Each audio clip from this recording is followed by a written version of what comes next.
আসসালামু আলাইকুম সবাইকে। আশা করি তোমরা সবাই অনেক, অনেক ভালো আছো।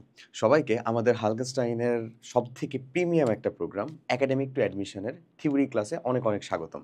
আমরা আমাদের রসায়নের আজকে যে অংশটা নিয়ে পড়াশোনা করব সেটা হচ্ছে ফার্স্ট পেপারের 2nd চ্যাপ্টার কোয়ালিটেটিভ কেমিস্ট্রি বা গুণগত রসায়ন এবং গুণগত রসায়নের আমরা আজকে পার্ট 1 টা ইনশাআল্লাহ কমপ্লিট করব।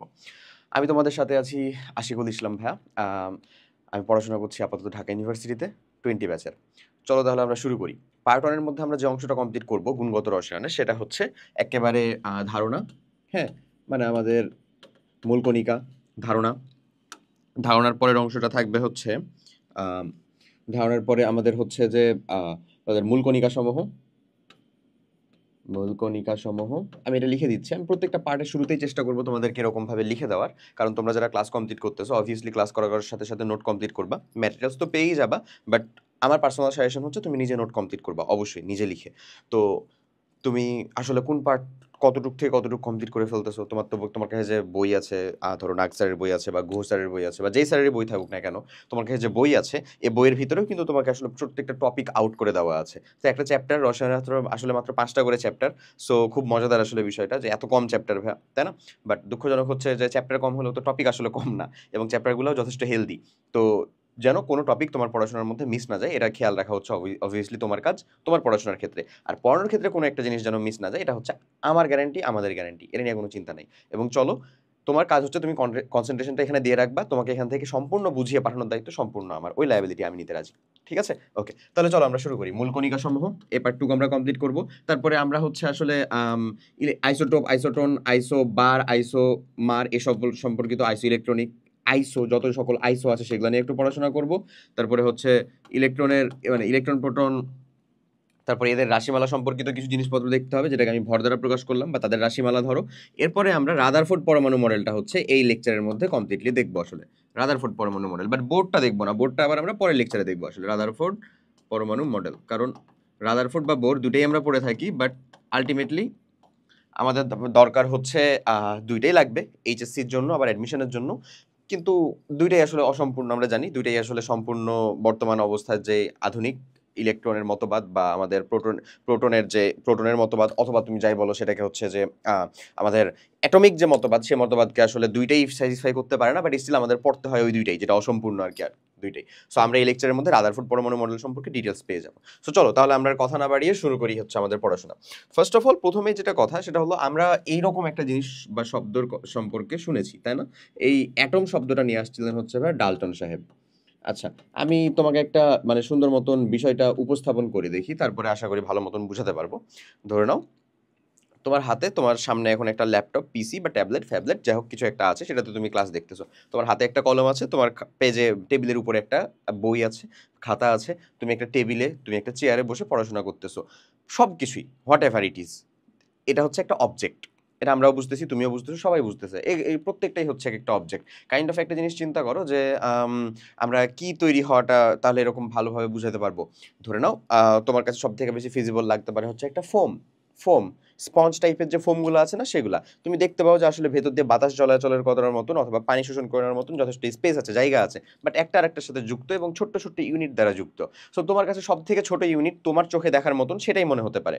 তাই না? বাট তুমি ধরো যে তোমার কাছে যদি যতটা স্পেসিফিক পাওয়ারফুল জিনিস থাকবে, তুমি যদি স্যামসাং এর ফোন দিয়ে সেটাকে জুম করে দেখো আরো বেশি ছোট করে দেখতে পারবা। তুমি যদি আসলে ইলেকট্রন মাইক্রোস্কোপ দিয়ে দেখো তাহলে আরো বেশি ছোট দিয়ে দেখতে পারবা। অণুবীক্ষণ দিয়ে দেখলে ইলেকট্রনের থেকে কম দেখতে পারবা, বাট পারবা। আবার ইলেকট্রন মাইক্রোস্কোপেরও আরো আবার আছে, মানে আপডেটেড ভার্সন আছে, সেগুলা থেকে দেখলে আরো বেশি তুমি আসলে ক্ষুদ্রাতি ক্ষুদ্র পর্যায়ে দেখতে পারবা। সেরকম ভাবে প্রত্যেকটা বস্তুরই কিছু ক্ষুদ্রাতি ক্ষুদ্র পর্যায় পর্যন্ত যাওয়া যায়। যে ক্ষুদ্রাতি ক্ষুদ্র পর্যায়টা আর অবিভাজ্য বলে দিলেন হচ্ছেন ডাল্টন সাহেব। ডাল্টন সাহেব এই কথাটা বলেন এবং তিনি ওই জিনিসটার নাম দিলেন হচ্ছেন আসলে অ্যাটম। অ্যাটম, অ্যাটোমা থেকে আসা এই শব্দটা, যার অর্থ হচ্ছে ভাইয়া অবিভাজ্য। অবিভাজ্য মানে যেটাকে আর ভাঙা যায় না, এটা হচ্ছে ওনার কথা। বাট কালের পরিক্রমার মাধ্যমে আসলে এটা ভুল প্রমাণিত হলো এবং দেখা গেল যে না, আমরা যেটাকে অ্যাটম বলতেছি সেটাকেও আসলে ভাঙা যায়। সেটা হচ্ছে মানে একেবারে বস্তুর বা অবজেক্টের সর্বক্ষুদ্র পর্যায় এবং ওই ক্ষুদ্র পর্যায়টাকে ভাঙলেও আমরা সেখানে বিভিন্ন টাইপের কণিকা পেতে পারি। কি পেতে পারি বলো? কণিকা পেতে পারি। এই কণিকাগুলাকেই বলতেছি আমরা পরমাণুর মূল কণিকা। মানে পরমাণুকে আসলে ভাঙা যায়, পরমাণুর মূল কণিকা। তার মানে আমরা যদি বলি কণিকা, ধরে নাও একটা অবজেক্ট, একটা অবজেক্ট, হ্যাঁ এটা যেটাই হোক না কেন, একটা ফুটবল হোক, তোমার হাতের যে কোনো একটা যাই হোক না কেন, এই একটা অবজেক্ট, এটাকে ধরো তুমি ভাঙলা, এটাকে ভাঙতে ভাঙতে সব থেকে ছোট পার্টটা হিসেবে কি পাবা, সেটা সেখানে পাবা বলো, পরমাণু পাবা, পরমাণু পাবা। হ্যাঁ, ওই পরমাণুকে ধরো ভাঙলা, ওই পরমাণুকে ভাঙলে তুমি পাবা হচ্ছে সেখানে আসলে মূল কণিকা। কি পাবা ভাইয়া? মূল কণিকা, মূল কণিকা। এবং এটা হচ্ছে সকল পরমাণুর ক্ষেত্রেই ফিক্সড। আমরা সাধারণত 8 9 মানে 8 9 10 পর্যন্ত জেনে আসতাম যে মূল কণিকা বলতে আসলে সেখানে আমরা কি পাবো, ইলেকট্রন প্রোটন নিউট্রন। হ্যাঁ, ইলেকট্রন প্রোটন নিউট্রনও পাবা, বাট মূল কণিকা আসলে আরো কয়েকটা জিনিসপত্র আছে, মূল কণিকা আর একটু ব্রডলি বিভক্ত। আমরা সবগুলাই হচ্ছে একটু ডিটেলসে দেখবো। এবং পাশে তোমাকে একটা সুন্দর মতন ফিগার আউট দেওয়া আছে। এই ফিগারের লেআউটটা যদি একটু লক্ষ্য করো তাহলে বুঝতে পারবা যে এটা আসলে যেই পরমাণু মডেলটাকে ডিনোট করতেছে তোমরা সকলেই জানো, তারপর আমি একটু বলে দিই, সেটা হচ্ছে রাদারফোর্ড পরমাণু মডেলটাকে, সৌর পরমাণু মডেলের মতন, তাই না? রাদারফোর্ড পরমাণু মডেল, যদিও আমরা রাদারফোর্ড পরমাণু মডেল দেখবো তখন আশা করি আরো বেশি ডিটেলসে ক্লিয়ার হবে। রাদারফোর্ড পরমাণু মডেল, ওকে, এটাকে আসলে ডিনোট করা হচ্ছে এরা দ্বারা। এখানে আসলে কি বোঝানো হচ্ছে, সেম টু সেম জিনিস, যে তুমি আসলে যদি একটা পরমাণুকে ভাঙো তাহলে পরমাণুর ভিতরে মূল কণিকা সমূহ পাবা, মূল কণিকা পাবা না, মূল কণিকা পাবা, বাট অংশ পাবা হচ্ছে দুইটা। কয়টা অংশ পাবা? অংশ পাবা হচ্ছে ভাই দুইটা। আমি যদি তোমাকে একটু অংশগুলো সম্পর্কে বলে দিই, অংশ পাবা হচ্ছে দুইটা, একটা হচ্ছে নিউক্লিয়াস, নিউক্লিয়াস বা কেন্দ্র, হ্যাঁ নিউক্লিয়াস বা কেন্দ্র, আর আরেকটা যেটা পাবা সেটা হচ্ছে মানে নিউক্লিয়াস বহির্ভূত যে অংশ, বাইরের অংশ, এত বড় না লিখে বাইরের অংশই লিখি, বাইরের অংশ, এই দুই জায়গাটা পাবা, বাইরের অংশ। তো আমরা যেই মূল কণিকাগুলো বলতেছি, এই মূল কণিকাগুলোর অবশ্যই অবস্থান আছে একটা, যে কে কোথায় থাকে। তার মানে যেহেতু দুইটা জায়গা মাত্র থাকার জন্য জায়গা কয়টা বলো তো? এই যে এই দুইটা, একটা হচ্ছে নিউক্লিয়াস বা কেন্দ্র, আরেকটা হচ্ছে বাইরের অংশ। সো ধরে নাও আমাদের জানা যে ইলেকট্রন প্রোটন নিউট্রনগুলো, অ্যাটলিস্ট তিনটার নাম তো আমরা জানি, ওরাও তো কিন্তু আমাদের মূল কণিকার ভিতরে অন্তর্ভুক্ত। তো ওইটার মধ্যে ইলেকট্রন থাকে হচ্ছে বাইরের অংশে, যেমনটা এখানে এটা দ্বারা বোঝানো হচ্ছে যে এগুলা হচ্ছে আমাদের ইলেকট্রন, এগুলো হচ্ছে আমাদের ইলেকট্রন, ইলেকট্রন থাকে হচ্ছে বাইরের মধ্যে, বাইরের অংশে। আর এই টোটাল পার্টটাকে বলা হচ্ছে ভাই নিউক্লিয়াস, নিউক্লিয়াস বা সম্পূর্ণ কেন্দ্র। ওই কেন্দ্রের মধ্যে থাকবে হচ্ছে প্রোটন এবং নিউট্রন, প্রোটন এবং নিউট্রন। তো এই যে দেখো প্রোটন, দেখো কোথায় আছে, কেন্দ্রে আছে, এবং নিউট্রন এটা কোথায় আছে, এখানে আছে, আর ইলেকট্রন দেখো ভাই বাইরে আছে। সো জাস্ট এই কয়টা দিয়েই না, আরো বেশ কিছু মূল কণিকা রয়েছে, আমরা এটাকে এখনই তোমাকে দেখবো, একেবারে মনে রাখানোর মতন টেকনিক থেকে টিপস ট্রিক্স সবকিছুই বলে দিব, কি কি মনে রাখা লাগবে সেখান থেকে সেগুলোও বলে দিব, কোনো চিন্তা নাই। বাট তুমি আলটিমেটলি খালি প্রিলিমিনারি একটু বুঝে যাও যে আমরা আসলে কোন দিকে আলোচনা করতে ঢুকেছি। মানে ধরে নাও আমরা এখনো পর্যায় সারণী রিলেটেড কথাবার্তাই বলি নাই, বুঝছো কিন্তু, ঠিক আছে? ওটা আমরা থার্ড চ্যাপ্টারে যে কথাবার্তা বলবো। এখানে পর্যায় সারণীরও আগে ওই যে একটা পর্যায়ের ভিতরে ধরো একটা অ্যাটম আছে, একটা হচ্ছে পরমাণু আছে, সেগুলা রিলেটেড যাবতীয় আলোচনা। এবং আমি এখন থেকে এখন ধরো তোমাকে যত কিছু ডিটেলস আলোচনা করাচ্ছি, এই ডিটেলসটা তোমার একাডেমিক লাইফে অবভিয়াসলি পসিবল, মানে প্রয়োজনীয়। বিলিভ মি, বিলিভ মি, এই যে আমরা ফুল একটা লেকচার কমপ্লিট করাচ্ছি না, এই লেকচারটা ভাইয়া আমি তোমাকে একটু বলে দিই, যেহেতু তাহলে তুমি একটা এটার গুরুত্ব বা ধরো ইন্টেন্সিটি বুঝতে পারবা। এই ফুল লেকচারটা ধরো অ্যাবাউট 1 ঘন্টা থেকে 1.5 ঘন্টা মতন যাবে, এই ফুল লেকচারটা আশা করা যায়। তো এই ফুল লেকচারটা আমরা যখন হচ্ছে যে অ্যাডমিশনে পড়াই, ধরো গুণগত রসায়ন অধ্যায়টাকে, বা তোমাকে রিভিশনে পড়াবো, তখন এই লেকচারটা বিলিভ মি আমি 10 মিনিটে শেষ করি, 10 মিনিটে শেষ করি। তার মানে বুঝতেছো, 10 মিনিটে শেষ করি বলতে ওখানে যে কোনো কিছু আমরা বাদ দিয়ে যাই এমন না, বাট একেবারে জিস্টটা দেই, একেবারে প্রয়োজনীয় পার্টটুকু খালি দেই। সো ওই জিনিসটা তোমাকে বুঝতে হবে। এখন আমরা যে কথাগুলো বলতেছি এগুলো তোমার বেসিক বিল্ড আপ করার জন্য অনেক বেশি প্রয়োজনীয়, অনেক বেশি জরুরি, ওটা কিন্তু লাগবে, এটাকে চাইলেও তুমি স্কিপ করতে পারো না, অ্যাটলিস্ট একাডেমিক লাইফে, ঠিক আছে? তাই কারো যদি মনে হয় যে আসলে ভাই যা যে কথাগুলো বলতেছেন বা যে কথাগুলো আসলে হচ্ছে এগুলো কাইন্ড অফ কম বেশি আমাদের বোঝা, নো প্রবলেম, তুমি যদি বুঝতে পারো নো প্রবলেম, তুমি একটু ফরওয়ার্ড করো, একটু সামনে যাও যাও, দেখবা অনেক আর অনেক অনেক নতুন নতুন কিছু আসতেছে। যেমন ইলেকট্রন প্রোটন নিউট্রনের কথাবার্তা যদি শেষ হয়ে যায়, তাহলে এরপরে আমরা হচ্ছে যে এখন ঢুকে যাব আমাদের স্থায়ী মূল কণিকার ভিতরে, ঠিক আছে? ওকে, চলো এই স্লাইডের ভিতরে আমি আসতেছি, তার আগে আমি ঢুকে যাই হচ্ছে স্থায়ী কণিকা। আমাদের পরমাণুর মূল কণিকার মধ্যে 3 ধরনের কণিকা পাওয়া যায়। কত ধরনের বলো? 3 ধরনের। একটা হচ্ছে স্থায়ী মূল কণিকা, একটা হচ্ছে অস্থায়ী মূল কণিকা, আর একটা হচ্ছে কম্পোজিট কণিকা। একটা পরমাণুর মধ্যে, মানে আমরা একটা অবজেক্টকে ভাঙলাম, ছোট করলাম, কি পাইলাম? পরমাণু পাইলাম। এই পরমাণুর ভিতরে দুইটা জায়গা আছে থাকার মতন, একটা হচ্ছে নিউক্লিয়াস আর একটা হচ্ছে নিউক্লিয়াসের বাইরের অংশ। থাকে কারা কারা? 3 ধরনের কণিকা সেখানে থাকতে পারে। 3 ধরনের কণিকা, 3টা কণিকা না, ইলেকট্রন প্রোটন নিউট্রন না, ইলেকট্রন প্রোটন নিউট্রন না, 3 ধরনের কণিকা, তার মধ্যে ইলেকট্রন প্রোটন নিউট্রনও কিছু। আচ্ছা, 3 ধরনের কণিকা কি কি? একটা হচ্ছে স্থায়ী মূল কণিকা, একটা হচ্ছে অস্থায়ী মূল কণিকা, আর একটা হচ্ছে কম্পোজিট কণিকা। এই যে স্থায়ী মূল কণিকা দেখে নাও, আমাদের স্থায়ী মূল কণিকা, এই হচ্ছে অস্থায়ী মূল কণিকা এবং কম্পোজিট কণিকা। আচ্ছা, এই এক্সট্রা কিছু জিনিসপত্র যে ইনফরমেশনগুলো জানা লাগবে সেটা আমি দিয়ে দিই। কম্পোজিট কণিকার অপর নাম হচ্ছে ভারী কণিকা, হ্যাঁ, কম্পোজিট কণিকার অপর নাম হলো আমাদের কি ভারী কণিকা। আচ্ছা, স্থায়ী মূল কণিকা কারা? ইলেকট্রন প্রোটন নিউট্রন, যেগুলো আমাদের যারা সব সময় পরমাণুতে থাকে, সব সময় পরমাণুতে থাকবে তারাই হচ্ছে আমাদের স্থায়ী মূল কণিকা। অস্থায়ী মূল কণিকা কি? স্বল্প সময়ের জন্য থাকে এবং এদেরই আসলে হচ্ছে বিকিরণ ঘটতে পারে, স্বল্প সময়ের জন্য থাকে। এখন তোমার এখান থেকে কি জানা লাগবে বলো তো? স্বল্প সময়ের জন্য থাকে, তোমার এখান থেকে জানা লাগবে হচ্ছে উদাহরণগুলা। ইলেকট্রন প্রোটন নিউট্রন সম্পর্কে ডিটেলসে জানবো, সেই ডিটেলসে জানবো হচ্ছে আমরা এই লেকচার অংশটার ভিতর থেকে, হ্যাঁ সেখানে যাচ্ছি। বাট তার আগে আমাদের অস্থায়ী মূল কণিকা যেটা আছে তাদের উদাহরণগুলো তোমাদেরকে জানতে হবে। অস্থায়ী মূল কণিকার উদাহরণ অনেকগুলা হয়। অস্থায়ী মূল কণিকা যারা, তাদেরকে যদি আমি একটা করে বলা শুরু করি, ধরো হচ্ছে শুরুতে আছে pion, meson, gluon, neutrino, anti neutrino, graviton, photon, বুঝছো, পজিট্রন, সবগুলাই। এই যে দেখো pion, muon, neutrino, anti neutrino, meson, positron, graviton, তুমি যতগুলা পারো প্রত্যেকটার হচ্ছে আসলে কি মনে রাখবা, মানে উদাহরণগুলা মাস্ট, উদাহরণ মনে রাখতে হবে আমাদেরকে। এখন এখানকার উদাহরণ মনে রাখার জন্য খুব একটা বেশি প্যারা হয় না আমাদের, কারণ এটা কিন্তু অনেকগুলা আছে। অস্থায়ী মূলকণিকা ভাই অনেক আছে, বাট স্থায়ী মূলকণিকা হচ্ছে যে তিনটা, ইলেকট্রন প্রোটন নিউট্রন, যাদেরকে আমরা পড়ে আসছি 9, 10-এ, যাদেরকে আমরা চিনি। আর কম্পোজিট কণিকা হচ্ছে ফিক্সড দুইটা, এই যে কম্পোজিট কণিকা, সে দুইটা হচ্ছে কম্পোজিট কণিকা হচ্ছে ফিক্সড দুইটা। এখন কম্পোজিট কণিকা মনে রাখার একটা টেকনিক আছে, ওই টেকনিকটা আমি বলে দিচ্ছি, সমস্যা নাই, নেমোনিক্স দিয়ে আমরা মনে রাখতে পারি চাইলেই। বাট কম্পোজিট কণিকার মনে রাখার টিক্স, মানে কম্পোজিট কণিকা কয়টা? দুইটা। আর স্থায়ী মূলকণিকা কয়টা? তিনটা। সো এই তিনটা ইলেকট্রন প্রোটন নিউট্রন, এটা আমরা জানি। আর এখানে আছে হচ্ছে এই দুইটাকে যদি মনে রাখতে পারি, তাহলে বাদ বাকি যে কিছু কণিকায় আসুক না কেন সেটা আলটিমেটলি কোথাকার ভিতরে যাবে বলতো?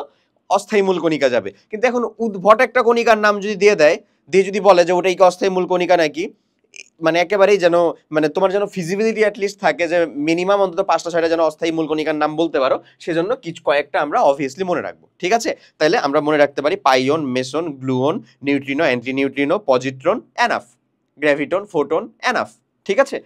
এইগুলাই ওখানে দেওয়া আছে। ওকে, এরপরে আসো আমরা যদি কম্পোজিট মূল কণিকাগুলো একটু কথা বলি, যে কম্পোজিট মূল কণিকাগুলো মাথায় রাখবা কিভাবে।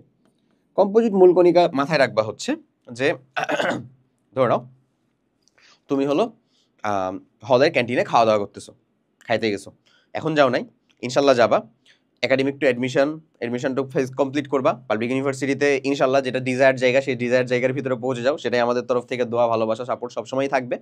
তো ধরো হলের ক্যান্টিনে খাইতে গেছো, হলের ক্যান্টিনে খাইতে গেলে কি হয়? হচ্ছে এরকম, ধরো তোমাদের ফিস্ট হইতেছে বা চলতেছে, সেদিন হচ্ছে যে গরুর মাংস দেওয়া হয়েছে, মাশাল্লাহ একেবারে পার্থিব সব থেকে টেস্টি খাবার হচ্ছে এটা। আচ্ছা, তো যাই হোক, গরুর মাংস দেওয়া হয়েছে। এখন তুমি তো বুঝতেছোই গরুর মাংস তো শুধু দিবে না, শুধু দিলে তো আসলে এখানে বরকত থাকবে না, এত মানুষজন আছে, এতগুলা কি রান্না করে হয় না আসলে। সো ওখানে আলু দেওয়া হয়েছে অবশ্যই। এখন তোমার যে মামা আছে, এই মামা, মানে মামা বলতে ক্যান্টিনের মামা, যে খাবার দাবারে ডিস্ট্রিবিউট করে, এ পাবলিককে দেখা যাচ্ছে যে বরাদ্দ দেওয়ার কথা ছিল হচ্ছে 2 পিস আলু, 2 পিস মাংস, সে হচ্ছে 3 পিস আলু আর 1 পিস করে মাংস দিচ্ছে। সো তুমি যে এটা হচ্ছে মামাকে বলবা, মামা কম আলু দাও। কি বলবা বলো তো? কম আলু দাও, আলু বেশি দিব না, ঠিক আছে? কম আলু দাও, এই জিনিসটা দিয়েই আমরা হচ্ছে আসলে মনে রাখতে পারবো জিনিসটা, কম আলু দাও। কম মানে কি? কম্পোজিট কণিকা। কম মানে হচ্ছে কম্পোজিট কণিকা। আলু মানে হচ্ছে ভাই আলফা কণা, আলু মানে হচ্ছে আলফা কণা, আলফা কণা। এই আলফা কণাটাকে তুমি এমনিও লিখতে পারো, আলফা কণাকে তুমি হচ্ছে চাইলে এই বাংলায় আলফা কণাও লিখতে পারো, আবার আলফা কণার সংকেতও আছে, হ্যাঁ আলফা কণার সংকেত আছে, আমি যাচ্ছি, থামো। আলফা কণা। আর দাও দিয়ে হচ্ছে ভাই ডিউটেরন কণা, ডিউটেরন, ডিউটেরন, দাও দিয়ে কি হচ্ছে? ডিউটেরন, এই যে ডিউটেরন। আর আলফা কণা হচ্ছে এই যে এটা আলফা কণা। তো এখন আমি হচ্ছে যে অ্যাটলিস্ট আলফা কণা আর ডিউটেরন কণাটার ব্যাপারটা একটু বুঝিয়ে দিই, তাহলে বেটার হবে তোমার জন্য, যেহেতু এখানে আমরা ডিটেলস পড়তেছি, সব একেবারে যত জায়গা কিছু আছে ডিটেলস। আলফা কণাকে বলা হয় দ্বিধনাত্মক হিলিয়াম নিউক্লিয়াস। আমি আলফা কণার সংকেতটা যদি একটু লিখি, কি বলা হয় বললাম? দ্বিধনাত্মক হিলিয়াম নিউক্লিয়াস, এটাকে বলা হয় হচ্ছে ভাই আলফা কণা, দ্বিধনাত্মক হিলিয়াম নিউক্লিয়াস। দ্বিধনাত্মক হিলিয়াম নিউক্লিয়াসটা আমি একটু লিখে দেখি, দেখাই। এই যে ধরে নাও হিলিয়াম এরকম। দ্বিধনাত্মক মানে কি? দুইটা ধনাত্মক আয়ন, অর্থাৎ তুমি এখানে 2টা প্লাস দিতে পারো অথবা হচ্ছে 2 প্লাস দিতে পারো। আর দ্বিধনাত্মক হিলিয়াম নিউক্লিয়াসে এই যে আমরা 2 আর 4 উপরে লিখে দিলাম, এই 2টা বোঝায় হচ্ছে তার পারমাণবিক সংখ্যা, 4টা বুঝে হচ্ছে তার ভর সংখ্যা বা নিউক্লিয়ন সংখ্যা।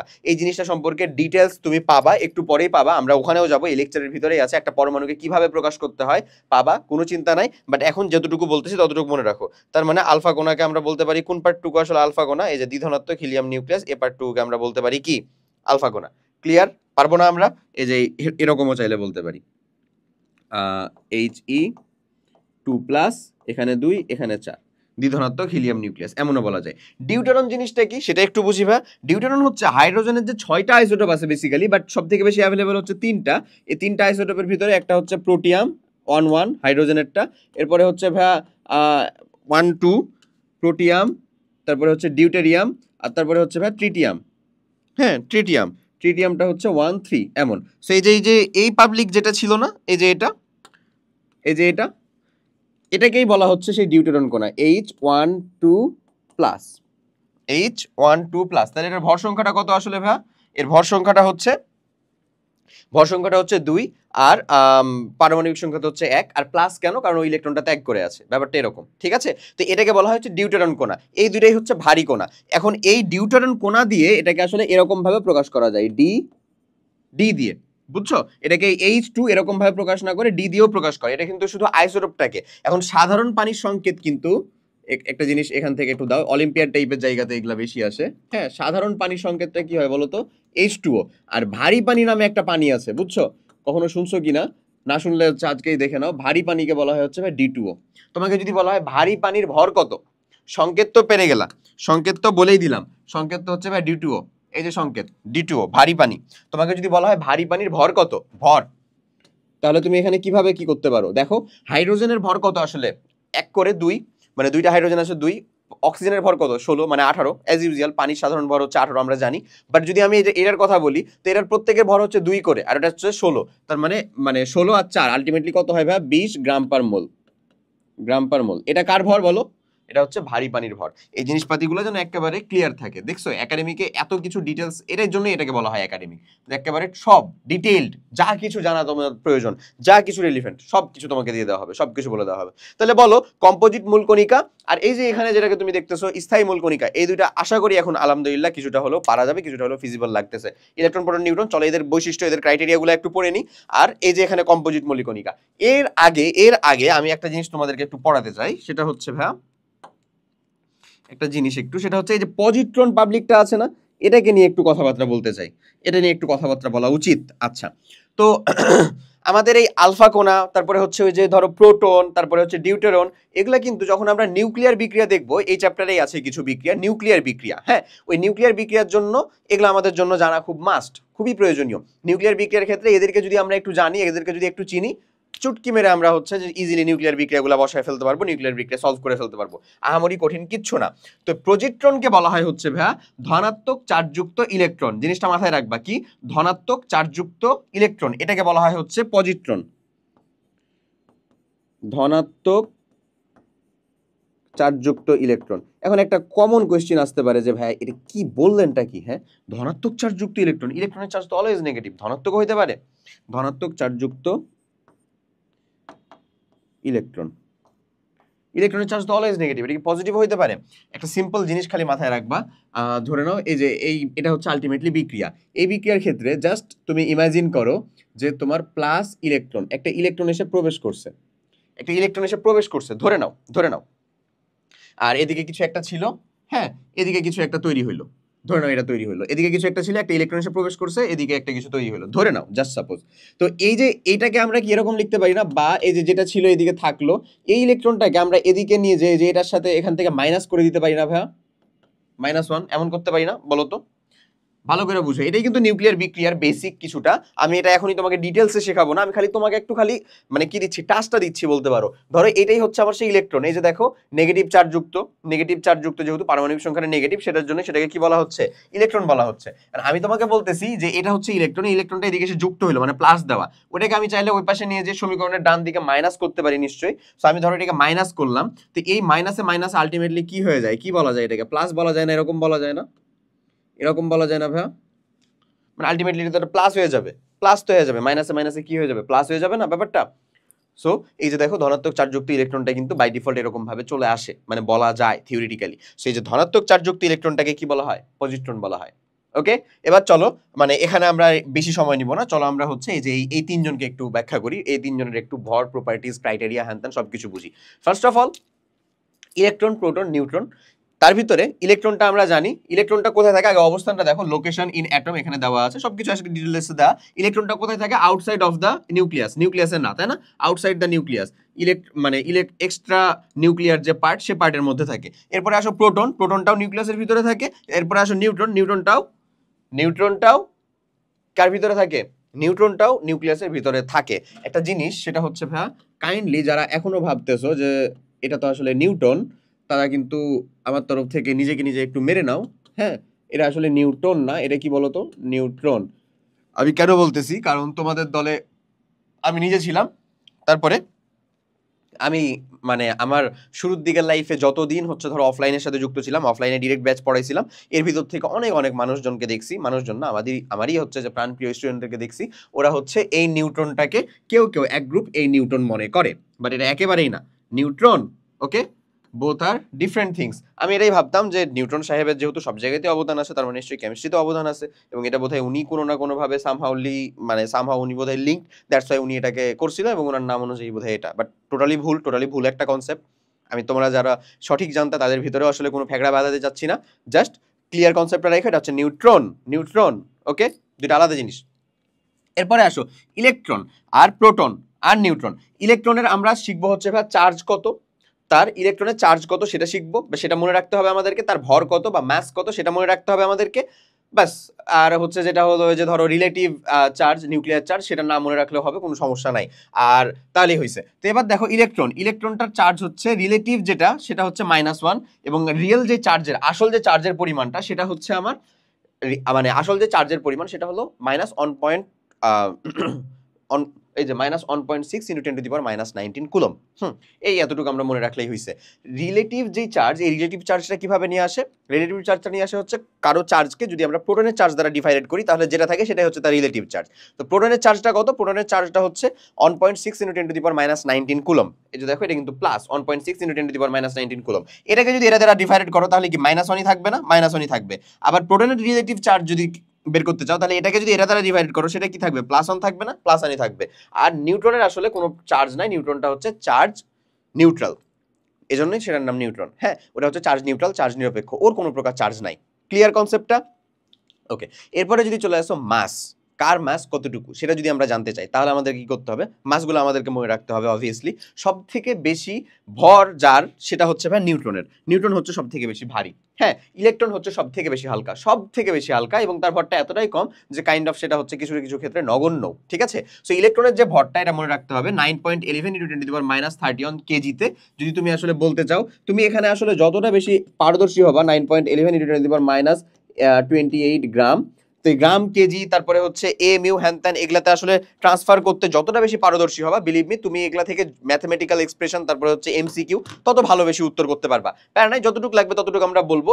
এটাকে আমরা এমইউ, মানে ইলেকট্রন চার্জটা, হ্যাঁ, ইলেকট্রন চার্জটাকে এমইউ হচ্ছে এমইউ, এখানে এমইউ আমরা ভর দ্বারাও প্রকাশ করতে পারি। এমইউ, এই জিনিসটা কি, একটু পরেই যাচ্ছি, সমস্যা নাই, একটু খালি ধৈর্য ধরো, একটু পরেই যাবো সেখানে। আর এখানে আমরা চাইলে এই কুলমটাকে আবার অনেকেই প্রকাশ করতে পারে ESU, electrostatic unit, EMU, electromagnetic unit, অনেকগুলো ইউনিটের ভিতরেই প্রকাশ করা হয়। তোমার জন্য এত বেশি দরকার নাই। এই যে 4.18 × 10⁻12 ইএসইউ, হ্যান ত্যান, এগুলো অনেক জায়গার ভিতরে দেখবা। প্রথম এগুলো অনেক বেশি প্রয়োজনীয়, অনেক বেশি হচ্ছে যে তোমাকে গুলে খাওয়ানো ট্রাই করা হবে, বাট বিলিভ মি, অপ্রয়োজনীয়, খুব বেশি লাগবে না। যখন লাগবে তখন কালের পরিক্রমায় তুমি কিছুটা হলেও ধরে নিতে পারবা, শিখে নিতে পারবা। তা আপাতত একেবারে বেসিক যেটুকু দরকার সেটুকুই হচ্ছে শিখো। হ্যাঁ, বেসিক, কারণ আমরা আমাদের অনেক জায়গার ভিতরে আরো বেশি ডিপ ডিগিং করবো, আরো বেশি ডিপ ইন ডিটেলসে যাবো। সো ওগুলাতে যেন আবার কোনো প্রকার ঝামেলা না বেঁধে যায় যে ওগুলা আমি পারতেছি না, তখন এটাকে ঠিক রাখতে। ওকে, এরপরে আসো যেটা প্রোটনের ভর, সেটা হচ্ছে 1.673, আর নিউটনের ভরটা হচ্ছে 1.675। ওটা ছিল 9.11 × 10⁻31 কেজি, আর এটা হচ্ছে -27 কেজি, -27 কেজি। এখন ইলেকট্রন আর মানে প্রোটন আর নিউট্রনের ভিতরে ডিফারেন্সটা হচ্ছে, একটা হচ্ছে 1.673 যেটা আমাদের কম, যেটা হচ্ছে আমাদের প্রোটন, আর 1.675 যেটা হচ্ছে আমাদের নিউট্রন। এই যে 1.675 নিউট্রন, এই যে নিউট্রন। ঠিক আছে, এটুকুই খালি মাথায় রাখো। এখন প্রোটনকে যখন প্রকাশ করা হয় এমনে প্রকাশ করা হয়, নিউট্রনকে যখন প্রকাশ করা হয় তখন এমনে। নিউট্রনের দেখো কোনো চার্জ নাই, চার্জ আছে কি? কোনো চার্জ নাই। এখানে দেখো তার চার্জটা বা তার পারমাণবিক সংখ্যাটাকে কিভাবে প্রকাশ করা হয়েছে? -1 দ্বারা। এই যে আমি 3টাকেই n দ্বারা প্রকাশ করতে পারি চাইলে কোনো ভর নাই, পারমাণবিক সংখ্যা 1 কি হয়? হ্রাস পায়। তাহলে সেটা কি আসলে? ইলেকট্রন। কোনো ভর নাই, পারমাণবিক সংখ্যা খালি একটা এরকম হয়ে আছে, তাহলে সেটাকে আমরা কি বলবো আসলে? সেটাকে আমরা কি বলতে পারি? প্রোটন। প্রোটন। ভর নাই কেন? ছি ছি, কি বলতেছি? এই যে এরকম, এটাকে প্রোটন বলা হয়। এখন এই যে এটাকে দেখো, ভরও আছে একটা, পারমাণবিক সংখ্যাও আছে একটা, সেটাকে বলবো আমরা হচ্ছে প্রোটন। আর যদি এটাকে এরকম ভাবে লিখি আমরা, এই যে ভর আছে একটা শুধু, হ্যাঁ, কিন্তু কোনো প্রকার চার্জ নাই, তাহলে সেটা হয়ে যাবে কি? নিউট্রন। আমি তোমাকে এই তিনটা ডিরেক্ট একেবারে রিলিভেন্ট করে দেখাই দিই। যেমন ইলেকট্রন, আমরা বলতে পারি এটাকে হচ্ছে আমাদের ইলেকট্রন, এটাকে হচ্ছে ভাই আমাদের প্রোটন, আর এটা হচ্ছে আমাদের ভাই নিউট্রন। ইলেকট্রন, প্রোটন, নিউট্রন, এই তিনটা দ্বারা ডিনোট করা যায়। এখন এই যে যেটাকে আমরা প্রোটন বলছি না ভাইয়া, এই প্রোটনটাকে আরেক রকম ভাবে লেখা যায়। দেখো তো, এই যে হাইড্রোজেন পরমাণুটাকে যদি আমি লিখি, হাইড্রোজেন পরমাণু, এটা 1 দিব, এটা 1 দিব, তাই না? 1 দিব, কিন্তু হাইড্রোজেন পরমাণুর ভিতরে অবভিয়াসলি আমরা জানি যে প্রত্যেকটা পরমাণুর মধ্যে যতটা প্রোটন থাকে ততটাই আসলে ইলেকট্রন থাকে। তো হাইড্রোজেন পরমাণুর ভিতরেও তাহলে একটা প্রোটন আর একটা কি আছে? অবশ্যই একটা প্রোটন যেহেতু আছে, তার মানে একটা ইলেকট্রন আছে, কিন্তু এখানে কোনো নিউট্রন নাই। নিউট্রন নাই। নিউট্রনটা কি আবার? নিউট্রনটা হচ্ছে ভর সংখ্যা থেকে প্রোটন সংখ্যাকে বাদ দিলে যেটা থাকে সেটা হচ্ছে নিউট্রন সংখ্যা। সেখানে ভর সংখ্যাও 1, আবার প্রোটন সংখ্যাও কত? 1। তাহলে এটা যদি বাদ দাও তাহলে নিউট্রন সংখ্যা থাকে কত? 0। নিউট্রন সংখ্যা সম্পর্কে আরো বেশি ডিটেলসে যাবো আমরা একটু পরেই, হ্যাঁ, ওই যে পরমাণুর প্রতীক টতীক যখন দেখাবো তখনই বুঝতে পারবা। বাট আলটিমেটলি থাকতেছে তাহলে কত? এখানে উত্তরটা 0। তো আসলে এখানে জাস্ট একটা ইলেকট্রন আছে। এখন এই ইলেকট্রনটাকে ত্যাগ করানোর জন্য আমরা যদি H+ বলে দিই, তাহলে বলো তো এখানে কি আর ইলেকট্রন টিলেকট্রন কিছু থাকলো? থাকলো না। এখানে থাকলো কি কি? একটা প্রোটন থাকলো, একটা ভর থাকলো, শেষ। একটা প্রোটন আছে আর একটা ভর সংখ্যা আছে, ইলেকট্রনটাকে তো ত্যাগ করে দিছি, তাই এটাকেও আসলে প্রোটন আকারে কি করা যায়? এটাকেও আসলে প্রোটন বলা যায়, এটাকেও প্রোটন বলা যায়। কিন্তু তাহলে প্রোটন আর হাইড্রোজেন পরমাণুর ভিতরে ডিফারেন্সটা কি? হাইড্রোজেন পরমাণু হচ্ছে ভাই যে এরকম 1 1, আর এখানে ইলেকট্রন আছে একটা। এটা শুধু যদি এরকম লেখা থাকে সেটা হচ্ছে হাইড্রোজেন পরমাণু। আর যদি এরকম লিখি আমরা 1 1 প্লাস, তাহলে একটাও ইলেকট্রন নাই, এটাকে আমরা চাইলে কি বলতে পারি? প্রোটন বলতে পারি। এটাকে আমরা প্রোটন বলতে পারি। ক্লিয়ার? প্লাস একটা ইলেকট্রনকে ত্যাগ করে দিছি যেহেতু, প্রোটন বলতে পারি। ইন টোটালে এতটুকু তোমাকে এই তিনটা সম্পর্কে জানা রাখা লাগবে। ওকে, এরপরে চলো আমরা কিছু মানে বিশেষ ব্যক্তিবর্গ যারা বিভিন্ন কাজে আমাদের আসলে অবদান রাখছিলেন তাদেরকে সম্পর্কে একটু জেনে নিই। সেটা হচ্ছে, এই যে দেখো এখানে যিনি আছেন তিনি হচ্ছেন আমাদের J J Thomson, Joseph Jameson Thomson. তো উনি যে কাজটা করছিলেন সেটা হচ্ছে ক্যাথোড রশ্মি পরীক্ষার মাধ্যমে, ক্যাথোড রশ্মি পরীক্ষার মাধ্যমে উনি আসলে ইলেকট্রন আবিষ্কার করছিলেন। কোন পরীক্ষার মাধ্যমে বলো? ক্যাথোড রশ্মি। ক্যাথোড রশ্মি পরীক্ষার মাধ্যমে, ক্যাথোড রশ্মি পরীক্ষার মাধ্যমে, ক্যাথোড রশ্মি পরীক্ষার মাধ্যমে এইটাই কাজ করছিলেন উনি। কি করছিলেন? ইলেকট্রন আবিষ্কার করছিলেন। ইলেকট্রনের আবিষ্কারক হিসেবে ওনাকে ধরা হয়, এবং অনেক অনেক আগে, কত আগে জানো? 1897 সালে, এত আগে কাজ করছিলেন উনি। 1897 সালে উনি কাজ করছিলেন। তারপরে আমাদের যিনি রাদারফোর্ড সাহেব আছেন, উনি হচ্ছে ক্যাথোড রশ্মি না, উনি যে পরীক্ষাটা করছিলেন সেটা হচ্ছে আমাদের আলফা কণা বিকিরণ পরীক্ষা। আলফা কণা বিকিরণ পরীক্ষা করছিলেন। রাদারফোর্ড সাহেবের যে আলফা কণা বিকিরণ পরীক্ষা সেটা আমরা এই লেকচারের মধ্যেই দেখবো ইনশাল্লাহ। সো প্যারা নাই, আশা করি দেখলে ওটা বুঝতে পারবা। আলফা কণা বিকিরণ পরীক্ষা করছিলেন উনি। ওনার কাজটা ছিল হচ্ছে বা 1911-এ, ওটা আমরা পরের দেই। আগে হচ্ছে যে আলফা কণা বিকিরণের মাধ্যমে নিউক্লিয়াস বা পরমাণু আবিষ্কার করছিলেন। আসলে নিউক্লিয়াস বা পরমাণু না, প্রোটিন, নিউক্লিয়াস বা প্রোটন, প্রোটন আবিষ্কারক করেছিলেন উনি। বর্তমানে প্রোটন আবিষ্কারক হিসেবে আরেকজনকে বলা হচ্ছে, আমি ওটা দেখে দিচ্ছি বা বলে দিচ্ছি। এবং এটা উনি কততে করছিলেন?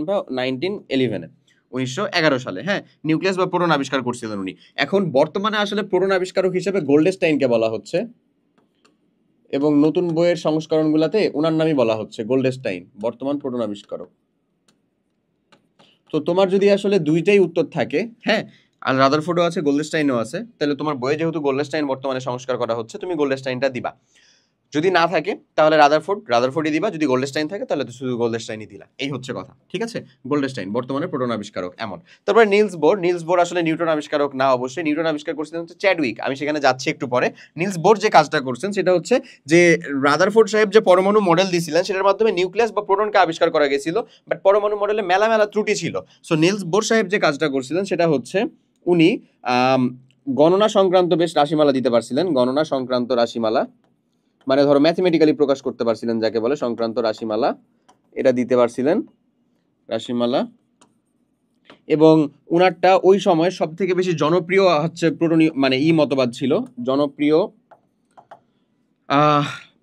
মডেল বলতে পারো। মডেল বলতে এমন ভেবো না যে উনি বোধহয় মডেল শো করতেন, এমন কিছু ওরকম না আর কি।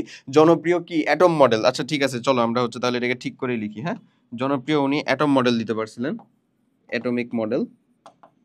ওকে, উনারটা রাদারফোর্ড সাহেবের থেকেও, কারণ রাদারফোর্ডের যে প্রবলেমগুলো ছিল এটা ওখানে দূর হয়ে গেছে। এবং এখানে আর একটা যেটি কাজ করছিলেন সেটা হচ্ছে 1913-এ, উনি জাস্ট 2 বছর পরে।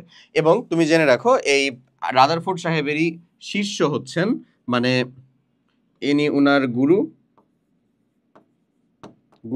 আর উনি উনার হচ্ছে শিষ্য। বুঝছো? এমন উনি ওনার ল্যাবেই কাজ করতেন, এমন ছিল ওনাদের মধ্যেকার সম্পর্ক। হ্যাঁ, এখন আমি তোমাকে যে কাজটা বলতেছিলাম সেটা হলো যে আসলে তুমি এটার ইলেকট্রনের আবিষ্কারককে পাইলা, প্রোটনের আবিষ্কারককে পাইলা, তাহলে নিউট্রনের আবিষ্কারকটাকে। তোমাকে এই জিনিসটা যেটা দিয়ে মনে রাখতে হবে সেটা হচ্ছে যে একটা সুন্দর মতন ছন্দ আছে আমাদের, we have many mnemonics actually. চলো আমরা যেটা দিয়ে মনে রাখবো সেটা হচ্ছে ইট, পরে, নিচে। হ্যাঁ, ইট মানে কি? ইলেকট্রন আবিষ্কার করছেন কে? টি দিয়ে হচ্ছে থমসন, জে থমসন। ওই যে দেখো জে থমসন আছে না, জে থমসন। পরে প দিয়ে কি ভাইয়া? প্রোটন। প দিয়ে হচ্ছে ভাই আমাদের প্রোটন আবিষ্কার করছেন কে আসলে? রাদারফোর্ড। আর যদি আসলে উত্তরে থাকে হচ্ছে আমাদের গোল্ডস্টাইন, তাহলে গোল্ডস্টাইন দিলাম। আর নিচে এন দিয়ে কি? নিউট্রন আবিষ্কার করছেন কে ভাইয়া? চ্যাডউইক। এখানে কোনো নাই, কোনো প্রবলেম নাই, এটা নিয়ে কোনো দ্বিমত নাই। নিউটন আবিষ্কার করছেন ডিরেক্ট চ্যাডউইক সাহেব, আর কোনো দ্বিমত নাই এখানে, বাদ বাকিতে এই। সো তাহলে আমরা এটা দিয়েও মনে রাখবো সুন্দর মতন, কারণ আবিষ্কারকের জিনিসগুলো কি তোমাদের যে স্কুলে মানে কলেজে আর কি ফার্স্টের দিকে যে পরীক্ষাগুলো হবে বা যাই পরীক্ষাগুলো টুকটাক হোক না কেন, ওগুলাতে দেখা যায় যে মাঝে মধ্যে টুকটাক করে চলে আসে এই জিনিসপত্রগুলো। ক্লিয়ার? সো আমাদের এখন যেহেতু আমরা একেবারে, ওই তো বারবার বলতেছি আমি, একেবারে একাডেমিক লাইফে পড়তেছি, একেবারে বেসিক থেকে আমাদেরকে শিখতে হবে। যতটা আমরা ডিপ পারি, যতটা বেশি আমরা ইনফরমেশন গ্যাদার করে রাখতে পারি, ততগুলাই হচ্ছে আমাদের দরকার। তারপরে আমি যখন অ্যাডমিশনে পড়বো, রিভিশনে পড়বো, পরীক্ষার আগের রাতে পড়বো, তখন আমি খালি আমার অপ্রয়োজনীয় ইনফরমেশনগুলোকে দূরে রাখবো, প্রয়োজনীয়গুলোকে আরেকবার রিভিশন করবো। That's simple tricks. ঠিক আছে? ওকে, সো এরপরে আশা করি বুঝছো এই জায়গাটা। চলো আমরা হচ্ছে যে পরমাণু মডেলগুলো সম্পর্কে একটু দেখাশোনা করি, কথাবার্তা বলি। আমরা আসলে বোর পরমাণু মডেল এটা খুবই ভালো মতন করে পড়বো। এবং তোমাকে যদি আমি বলি যে বোর পরমাণু মডেলে আসলে তুমি কয়েকটা স্টার দিয়ে রাখো ভাই, তাহলে তুমি কয়টা রাখবা? 3, 4, 5টা, 6টা এরকম। ঠিক একই রকম ভাবে 4টা রাখবা হচ্ছে রাদারফোর্ড পরমাণু মডেলে। বুঝছো? আর এই দুইটার মধ্যে তুলনাকে রাখবা হচ্ছে আরো কয়েকটা স্টার দিয়ে, এই দুইটার মধ্যেকার তুলনা বলতে কার মধ্যে কোনটা সীমাবদ্ধতা ছিল, কার মধ্যে কোনটা সফলতা ছিল। সো তোমাকে আসলে একটা পরমাণু মডেল সম্পর্কে যখন পড়তেছো, তখন বেসিক্যালি তিনটা জিনিস পড়তে হবে। একটা হচ্ছে যে কাজটা কি ছিল আসলে। হ্যাঁ, কাজটা কি? কার্য হয়ে গেছে আসলে। কাজটা কি আসলে, বা পরীক্ষাটা কি? কাজটা কি তুমি বলতে পারো আসলে, মানে পরীক্ষার ডিটেলস। হ্যাঁ, কার্যপদ্ধতি বা পরীক্ষার ডিটেলস, যে আসলে উনি কি করছিলেন। ঠিক আছে? তারপরে চলে আসবে হচ্ছে যে কি করার কারণে ওখানে সবকিছু সিদ্ধান্ত গৃহীত হয়ে গেছে। কারণ ওই সিদ্ধান্তগুলো আসলে কতগুলো যৌক্তিক ছিল, কতগুলো পরে আবার হচ্ছে যে খণ্ডিত হয়েছিল, বা কতগুলোকে বাদ দেওয়া হয়েছিল, এই যাবতীয় ডিটেলসটা এখানে থাকবে। সো কাজটা কি, এটা প্রথমে কার্যপদ্ধতি, এটা তুমি পড়লা। এই কার্যপদ্ধতি পড়ার পরে ওনার সাফল্যগুলা পড়া লাগবে, যে ওনার এই পরমাণু বা এই পরীক্ষার সাফল্যগুলা কি ছিল। হ্যাঁ, মানে সাকসেসগুলা কি কি। আর তারপরে হচ্ছে সীমাবদ্ধতা বা ড্রব্যাকগুলা কি কি। সীমাবদ্ধতাগুলা কি কি ছিল, সীমাবদ্ধতাগুলা কি কি ছিল, তাহলে হয়েছে। আলটিমেটলি এই তিনটা জিনিস যদি তুমি পড়ে কমপ্লিট করতে পারো, তাহলে তোমার ডান। তা আমরা পড়বো হচ্ছে কার, একটা হচ্ছে রাদারফোর্ড পরমাণু মডেলের এই জিনিসটা পড়বো, এবং বোর পরমাণু মডেলেরও এই জিনিসটা পড়বো। এই তিনটা করে জিনিস, রাদারফোর্ড পরমাণু মডেলের এই তিনটা পড়বো, বোর পরমাণু মডেলের এই তিনটা পড়বো। ক্লিয়ার? ওকে, এখন আসো থমসনের পরমাণু মডেল বা প্লাম্বাং পুডিং মডেল। এটাকে 1898 সালে এটা আবিষ্কার করা হয়েছে, 1898 সালে। ওইটা সর্বপ্রথম পরমাণু মডেল ছিল। তার আগ পর্যন্ত পরমাণুর জাস্ট একটা ধারণা ছিল, এবং সেটা ছিল হচ্ছে ডাল্টন সাহেবের। ডাল্টন সাহেবের। এবং ডাল্টন সাহেব বলে গেছিলেন কি, যাকেই তুমি ভাঙো না কেন আলটিমেটলি একটা অবিভাজ্য জায়গা পাবা, সেটাকে আমরা অ্যাটম বলতেছি, যেটা আমরা একেবারে শুরুতে নিয়ে আসছিলাম। তারপরে আসছে মেনলি থমসন সাহেব বললেন যে না, এটাকে ভাঙলে আসলে আরো জিনিসপত্র পাওয়া যাবে, যেটার ভিতরে আসলে কি পাওয়া যায়, মানে ইলেকট্রন, প্রোটন, নিউট্রন, এই তিনজনকে পাওয়া যায়। ও আচ্ছা, এতক্ষণ ধরে কথাবার্তা বলতেছি অথচ এই জিনিসই বলা হয়নি, তাই না? বর্তমানে ইলেকট্রন, প্রোটন, নিউট্রনকেও ভাঙা যায়। এবং ইলেকট্রন, প্রোটন, নিউট্রনকে ভেঙে যে জিনিসটা পাওয়া যায় সেটা হচ্ছে কোয়ার্ক। এখন আমাদের ইনফরমেশনের কোনো আসলে আনঅ্যাভেলেবিলিটি নাই। সত্যি বলতে কোনো প্রকার আনঅ্যাভেলেবিলিটি নাই ভাইয়া। সো ওই যে আনঅ্যাভেলেবিলিটি যেহেতু নাই, তাই আমি এগুলোর ভিতরে বেশি ঢুকবো না, তোমাদেরকেই বলে দিলাম। এদেরকেও যদি ভাঙো কোয়ার্ক পাবা। কোয়ার্ক আসলে কত ধরনের বলো তো? 6 ধরনের। তুমি তোমার যদি জানার আরো বেশি ডিপ ইচ্ছা থাকে বা আরো বেশি ধরো ডিটেলস জানার যদি প্রয়োজনীয়তা বোধ করো, তাহলে আমাকেও রিচ করতে পারো। এর থেকে ভালো হচ্ছে আমাকে রিচ করবা, কখন আবার দেখবো, কখন মেসেজের উত্তর করবো, মানে কাইন্ড অফ তোমার কাছে মনে হতে পারে যে আদৌ কি হবে না হবে বা টাইম লাগবে, দেরি লাগবে। তুমি না বুঝতে পারলে কনসেপ্টটা ধরো চ্যাট জিপিটি হোক, গুগল থেকে হোক, ইউটিউব থেকে হোক, না আসতে পারলে আমাকে রিচ করতে পারো। আমি নিজে হচ্ছে ভার্সিটি ফার্স্ট ইয়ারে আসলে এগুলো নিয়ে পড়াশোনা করা লাগছিল, সো আমি হয়তো বা তোমাকে কিছুটা হলেও বোধহয় বুঝাই দিতে পারবো, বা অ্যাটলিস্ট সোর্সগুলো দিয়ে দিতে পারবো, সোর্সগুলা যেখান থেকে দেখো ভাই, তাহলে বোধহয় বুঝতে পারবা যদি খুব বেশি ইচ্ছা থাকে তাহলে। হ্যাঁ, তো কোয়ার্ক কি? কোয়ার্ক হচ্ছে 6 ধরনের, ভুলেই গেছি আর কি। যাই হোক, কি কি ছিল? Up, down, top, bottom, charm, strange. হ্যাঁ, up quark, down quark, charm quark, strange quark, top quark, bottom quark. এই যে এই কয়টা আর কি, বুঝছো? তো যাকে এদের প্রত্যেকেরই চার্জ আছে। সো ইলেকট্রনকে ভাঙলে কোনটা পাওয়া যায়, প্রোটনকে ভাঙলে কি পাওয়া যায়, নিউট্রনকে ভাঙলে কি পাওয়া যায়, সবগুলো তুমি আসলে পাবা। তো যাক, আমরা যেখানে ছিলাম সেখানে যাই আগে। সো যেখানে ছিলাম সেটা হচ্ছে এই যে এরকম পরমাণু মডেলগুলো নিয়ে আমরা বলতেছিলাম যে থমসন পরমাণু মডেলকে প্লামাম-কুনিং মডেল বলা হয়, এটা 1898 সালে আসছে। এরপরে রাদারফোর্ডের পরমাণু মডেল, সেটাকে সৌর মডেল বলা হচ্ছিল। কেন সৌর মডেল বলা হচ্ছিল এবং কেন আমি এই মডেলটাকে বললাম রাদারফোর্ড পরমাণু মডেল? দেখো এটা কি ওই সৌরজগতের মতনই লাগাচ্ছে না? এই যে সূর্য আর বাদ বাকি সব গ্রহ উপগ্রহগুলো ঘুরতেছে, তো ঠিক এই যে সূর্যকে বলা হচ্ছিল নিউক্লিয়াস, এবং বাকি যে গ্রহ উপগ্রহগুলো ঘুরছে সেগুলোকে বলা হচ্ছিল আসলে পরমাণু, রাদারফোর্ড পরমাণু মডেলের ভিতরে ইলেকট্রন। বুঝছো? তুমি পাবা আরো, আমি হচ্ছে যে বললামই তো রাদারফোর্ড পরমাণু মডেল আমরা ডিটেলসে পড়বো এখানে। ওকে, এরপরের কথা যেটা বললাম, তো এটাকে বলা হয় ওই জন্য সৌর মডেল। হ্যাঁ, তারপরে আসো বোরের পরমাণু মডেল, এবং তারপরে কোয়ান্টাম বলবিদ্যা পরমাণু মডেল, এটা 1924 থেকে 27। এটা হচ্ছে এখন পর্যন্ত সব থেকে বেশি গ্রহণযোগ্যতা প্রাপ্ত। এই পরমাণু মডেলটা সমারফিল্ডের পরমাণু মডেল হিসেবেও আখ্যায়িত করা হয়। সমারফিল্ডের পরমাণু মডেল এর থেকেও পরে আসছে, বুঝছো? তারপরে জিম্যান স্টার্কের পরমাণু মডেল আসছে, কত কত আসছে। তুমি যদি আসলে আপডেট জিনিসপাতি নিতে চাও, অভাব নাই, আলহামদুলিল্লাহ। তো যাক, এরপরে চলো আমরা শুরু করব হচ্ছে এই পরমাণু মডেল, আমাদের থমসনের পরমাণু মডেল, প্লাম্বাং-পুরিন মডেল। এই মডেলটা আহামরি কিছু বলতেছে না, আহামরি বলতেছে না বলতে ব্যাপারটা এরকম ভাবে বোঝানো হইতো যে ধরো তুমি একটা সিম্পল, এই যে ধরো এই স্ফেরিক্যাল যে কোনো একটা না, আলটিমেটলি স্ফেরিক্যাল হচ্ছে অবস্থাটা। কারণ যদি বৃত্তাকার অবস্থায় থাকে তাহলে সেটা সব থেকে কম পরিমাণে আয়তন দখল করে, ক্ষেত্রফল দখল করে, আয়তন না, আয়তন তো সেম হবে, ক্ষেত্রফল দখল করে। সেজন্য এটা আসলে বৃত্তাকার অবস্থায় থাকবে, সব থেকে ক্ষুদ্র যে অংশ সেটাকে বৃত্তাকার অবস্থা বলবো। এই বৃত্তাকার অবস্থার মধ্যে আসলে এটা টোটালটা হচ্ছে তোমার ম্যাট্রিক্স। এই ম্যাট্রিক্সের ভিতরে ইলেকট্রনগুলো এরকম ভাবে আছে, প্রোটনগুলো এরকম ভাবে আছে। প্রোটনগুলো আসলে সারফেসের দিকে বেশি আছে, ইলেকট্রনগুলোও আছে, বাট আলটিমেটলি টোটালটা একটা ম্যাট্রিক্সের ভিতরে আছে, এখানে একটা পরমাণু। এই জিনিসটাকে তুমি সিম্পলি আসলে কার মধ্যে তুলনা করতে পারো ভাই? এই যে ওয়াটারমেলনের মধ্যে, বুঝছো? ওয়াটারমেলনের মধ্যে যদি তুলনা করো, তাহলে পুরো এই তরমুজের যে লাল অংশটা যেটা আমরা আসলে খাই, সেটাকেই তুমি চিন্তা করতে পারো। সেটা হচ্ছে আমাদের প্রোটনীয় পার্ট, প্রোটনের পার্ট, সেই অংশগুলাই হচ্ছে প্রোটন, যেটাই সব থেকে বেশি আছে, এবং ওর ভিতরে যে বিচিগুলো বিক্ষিপ্তভাবে আছে বা সুসজ্জিত আকারেই আছে, সেগুলোকে বলা হচ্ছে আমাদের ইলেকট্রন। এটা আসলে খুবই মানে কেমন বলবো, মানে ওই সময়ের জন্য জনপ্রিয় ছিল। হ্যাঁ, ওই সময়ের জন্য জনপ্রিয় ছিল, কিন্তু কালের পরিক্রমায় এই পরমাণু মডেলটা, কালের পরিক্রমায় এই মডেল আসলে গ্রহণযোগ্যতা পায়নি। কারণ এখানে দেখো কোনো নিউক্লিয়াসই থাকতেছে না, মানে এক্স্যাক্ট যে একটা জায়গা, কোনো নিউক্লিয়াসই থাকতেছে না। আলটিমেটলি এগুলোর ভিতরে যে কোনো জায়গার মধ্যেই তো আসলে কি থাকতে পারে, ইলেকট্রন থাকতে পারে, বা ওই ইলেকট্রন প্রোটন একসাথে আছে, এটা তো আসলে পসিবল না। অবভিয়াসলি ইলেকট্রন প্রোটন গ্রহণযোগ্যতা পায় নাই। ওকে, এটাই হচ্ছে তার পরমাণু মডেল, আর কিচ্ছু না। সো আলটিমেটলি যদি তুমি চিন্তা করো, এখানে নিউট্রন কোথায় আছে, কোন স্পেসিফিক জায়গা, অরবিটাল, হ্যান ত্যান যাবতীয় জিনিসপত্র নিয়ে কোনো কথাবার্তাই বলা নাই, আসলে আছে, কথাবার্তাই বলা নাই। সো দ্যাটস ওয়াই এই পরমাণু মডেলটা খুব বেশি গ্রহণযোগ্যতা পায়নি, বাট স্টিল এটা একটা সূচনা ছিল।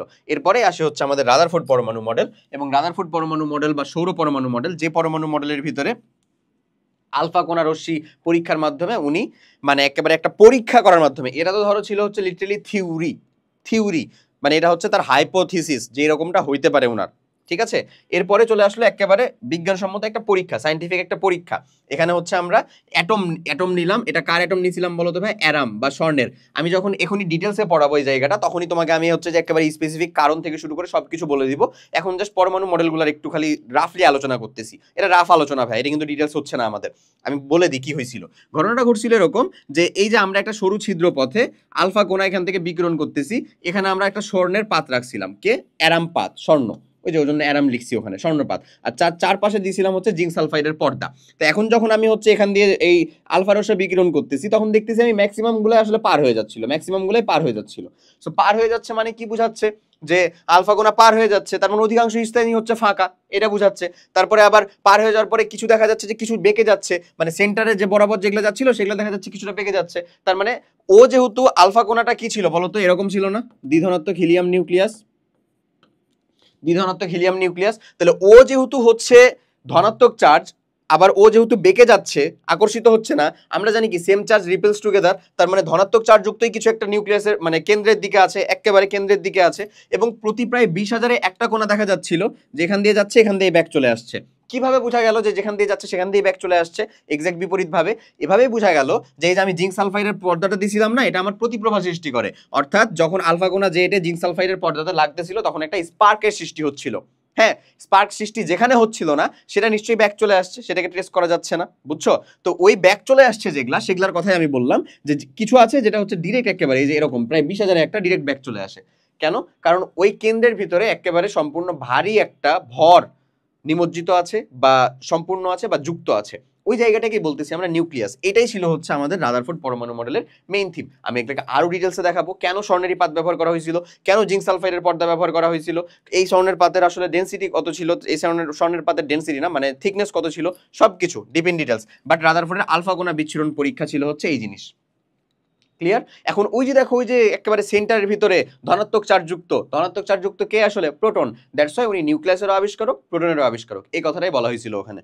ওকে, এরপরে আসো বোর পরমাণু মডেল। বোর পরমাণু মডেলের ভিতরে যে ঝামেলাটা হয়, মানে যে ঝামেলা না আর কি, যে বিষয়টা আসে সেটা হচ্ছে রাদারফোর্ড পরমাণু মডেলটা ছিল হচ্ছে ভাই এরকম। আমি বোর পরমাণু মডেলের এখানে এটা ড্র করে দেখাই। রাদারফোর্ড পরমাণু মডেলটা ছিল হচ্ছে ভাই অনেকটা এরকম। এরকম এরকম মানে কি? এরকম বলতে উনি বললেন যে এই যে কেন্দ্র একটা, এই কেন্দ্রের ভিতরে আমাদের ধনাত্মক চার্জ যুক্ত আছে, বাট আশেপাশে অনিয়মিতভাবে বা সৌরজগতের মতন ভাবে যে ইলেকট্রনগুলো ছিল সেগুলো হচ্ছে পরিক্রমণ করে একে কেন্দ্র করে। ঠিক আছে, এটা রাদারফোর্ড পরমাণু মডেলে বললেন। এখন ঘটনা হচ্ছে যদি এরকম ভাবে পরিক্রমণ করে তাহলে অনেক বেশি কিছু ডিফিকাল্টিস দেখা যায়। কেমন বা কি কি ডিফিকাল্টিস? ফার্স্ট অফ অল একটা ডিফিকাল্টিস হচ্ছে যে আসলে এক্স্যাক্টলি এটা কি বিক্ষিপ্তভাবে এরকম ভাবে যাতায়াত করবে, না এই কোনো ফিক্সড জায়গা আছে? এরকম ভাবে বিক্ষিপ্তভাবে যাতায়াত করলে ইলেকট্রনের সাথে সংঘর্ষে লিপ্ত হতে পারে, ইলেকট্রন নিউক্লিয়াসের সাথে সংঘর্ষে লিপ্ত হতে পারে, অনেক কোয়েশ্চেন চলে আসে। মানে আমরা সোজা বাংলায় কথায় বলতে পারি যে প্রোটন কোথায় আবিষ্কার করতেছে বা নিউক্লিয়াস কোথায় আছে সেটা সম্পর্কে উনি ক্রিস্টাল ক্লিয়ার ধারণা দিলেন, কিন্তু এক্স্যাক্ট ইলেকট্রন কোথায় অবস্থান করতেছে বা ইলেকট্রন কোথায় থাকতেছে এটা নিয়ে উনি কোনো প্রকার কথা বললেন না, কোনো ধারণা দিলেন না। ক্লিয়ার? তো প্রথমত ইলেকট্রন যেখানে থাকে অর্থাৎ অরবিট বা শক্তি স্তর, অরবিটাল সম্পর্কে কোনো ধারণা ছিল না। উনি মানে যে আমাদের বোর সাহেব সর্বপ্রথম অরবিটাল সম্পর্কিত ধারণা দিলেন। এই যে ধরো এটা হচ্ছে আমার নিউক্লিয়াস, এই যে হচ্ছে প্রথম অরবিটাল, যেখানে হচ্ছে এন এর মানটা 1 প্রধান শক্তি স্তর, এন এর মান 2, এখানে হচ্ছে এন এর মান 3, এই যে প্রধান শক্তি স্তর এমন। ওকে, রাদারফোর্ড পরমাণু মডেলের ওই যে বললাম যা যা সীমাবদ্ধতা ছিল সবগুলাই দূর করছে হচ্ছে বোর পরমাণু মডেল। রাদারফোর্ড পরমাণু মডেলের মধ্যে একটা ইলেকট্রনের ভর অবস্থান নির্ণয়ের জন্য কোনো প্রকার গাণিতিক রাশিমালা বা কিছুই ছিল না। বোর পরমাণু মডেলে সর্বপ্রথম সেটা আসলো, সেটা আমরা ডিটেলসে দেখবো, এটা আমরা পার্ট 2 এর মধ্যে দেখবো বোর পরমাণু মডেলটাকে আর কি। ওখান থেকে আমরা অনেক কিছু মানে গাণিতিক রাশিমালাও দেখবো আর কি। ওকে, এমন। তারপর আরেকটা ঘটনা বলি, সেটা হচ্ছে যে রাদারফোর্ড পরমাণু মডেলের মধ্যে দেখা গেছে যে আমাদের বর্ণালী সম্পর্কিত কোনো প্রকার ধারণা নাই। কি সম্পর্কিত ভাই? স্পেকট্রাম বা বর্ণালী, অর্থাৎ ইলেকট্রন সমূহ, এই যে ইলেকট্রন সমূহ যে শক্তি শোষণ করে উচ্চতর শক্তি স্তরে এবং উচ্চতর শক্তি স্তর থেকে শক্তি বিকিরণ করে নিম্নতর শক্তি স্তরে আসতে পারে, এবং এই যে শক্তির পার্থক্য, এই শক্তির পার্থক্যকে আমরা ডেল ই বলি। এই শক্তির পার্থক্যের জন্য একটা hc/λ এরকম একটা বর্ণালী তৈরি হয়। আসলে কিসের তৈরি হয় ভাই? একটা বর্ণালীর তৈরি হয়, একটা ইলেকট্রোম্যাগনেটিক স্পেকট্রামের তৈরি হয়। হ্যাঁ, তড়িৎ চৌম্বকীয় রাশির তৈরি হয়, রাশিমালার বিকিরণ ঘটে। এই তড়িৎ চৌম্বকীয় রাশিমালার যে বিকিরণ ঘটে, তৈরি হয়তো না, বিকিরণ ঘটবে। কেন? কারণ আমরা জানি যে শক্তি রূপান্তর হওয়া সম্ভব, নিশ্চয়ই তৈরি হওয়া সম্ভব বা প্রডিউস হওয়া সম্ভব না, ধ্বংস হওয়া সম্ভব না, খালি রূপান্তর হওয়া সম্ভব। তো ওই ঘটনাই ঘটে, এই যে শক্তিটা, এই যে শক্তি শোষণ করলো অথবা গ্রহণ মানে বর্জন করলো, এটা আসলে এই যে তড়িৎ চৌম্বকীয় রাশি আকারে কি হয়ে যায়? বিকিরিত হয়ে যায়। তো এটা যদি আমাদের দৃশ্যমান অঞ্চল, আমরা যেটা আসলে দেখতে পাই, আমরা আমাদের দৃশ্যমান অঞ্চল দেখার অঞ্চলটা হচ্ছে 380 থেকে 780 ন্যানোমিটার। এগুলো সবই আমরা দেখবো, এগুলো সবই আমাদের ধীরে ধীরে আছে আসলে। হ্যাঁ, এই রেঞ্জেরটা আমরা দেখতে পাই, বুঝছো? এটা হচ্ছে ভিজিবল রেঞ্জ। তো এই রেঞ্জের মধ্যে যদি হয় তাহলে সেটাকে আমরা দেখতে পাবো, কথা হচ্ছে এমন। তো আমি যেটা বলতে চাচ্ছিলাম যে ওই মানে এই যে বর্ণালী সম্পর্কিত, এবং এই রেঞ্জের ভিতরে কালার আছে, ওই যে ভিক বিওর অথবা বলতে পারো হচ্ছে বেনিয়াসহ কলা, যেটা আমাদের বর্ণালীর মানে আমরা যেটা বলি হচ্ছে রংধনু, রামধনুর মতন রংধনু, এই যে রংধনুর যে বিন্যাসহ কলা সেটা হচ্ছে এই রেঞ্জে বিভক্ত। হ্যাঁ, তো এই রেঞ্জের মধ্যে কোন জায়গার ভিতরে সেটা আমরা পরের লেকচারগুলোর ভিতরে দেখবো আর কি, যে পার্টটার মধ্যে আমার এটা আলোচনা থাকবে। বাট এই সম্পর্কিত কথাবার্তা কে বলে গেলেন? বোর সাহেব বলে গেলেন। রাদারফোর্ডের এগুলা কাজ ছিল না। সো বোরের পরমাণু মডেলটা এই দিক থেকে হচ্ছে আমাদের উন্নত। তুমি জাস্ট কিন্তু এখন খালি প্রিলিমিনারি ধারণা নিচ্ছ। আমি কিন্তু বোর পরমাণু মডেল সম্পর্কে কিছুই আলোচনা করিনি, কাইন্ড অফ বলতে গেলে একেবারে বেসিক কথাবার্তাগুলো বললাম। তো যাই হোক, আবার বোর পরমাণু মডেলে যখন যাব তখন আমরা হচ্ছে এখানে আবার শুরু করব, ঠিক আছে?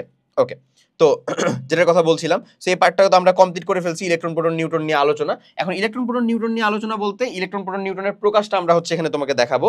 এটা আমি দেখাতে চাচ্ছি, তাহলে আশা করি খুব ভালো মতন বুঝতে পারবা। সেটা হচ্ছে দেখো ইলেকট্রন প্রোটন নিউট্রনের কাহিনীটা কি। ফার্স্ট অফ অল আমরা জানি যেটা, সেটা হচ্ছে ইলেকট্রন একটা পরমাণুর মধ্যে পরমাণুর পারমাণবিক সংখ্যা, দেখো ডিটেলসে পড়তে হলে কত কি বলা লাগে। পারমাণবিক সংখ্যা আর প্রোটন সংখ্যা সেম নাকি সেম না বলো? প্রোটন সংখ্যা অবশ্যই সমান। এবং পরমাণু যেহেতু চার্জ নিরপেক্ষ,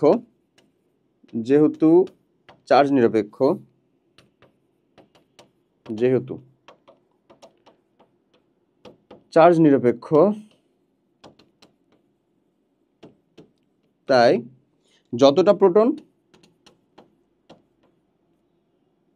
জয়টা প্রোটন আর কি, জয়টা প্রোটন ততটা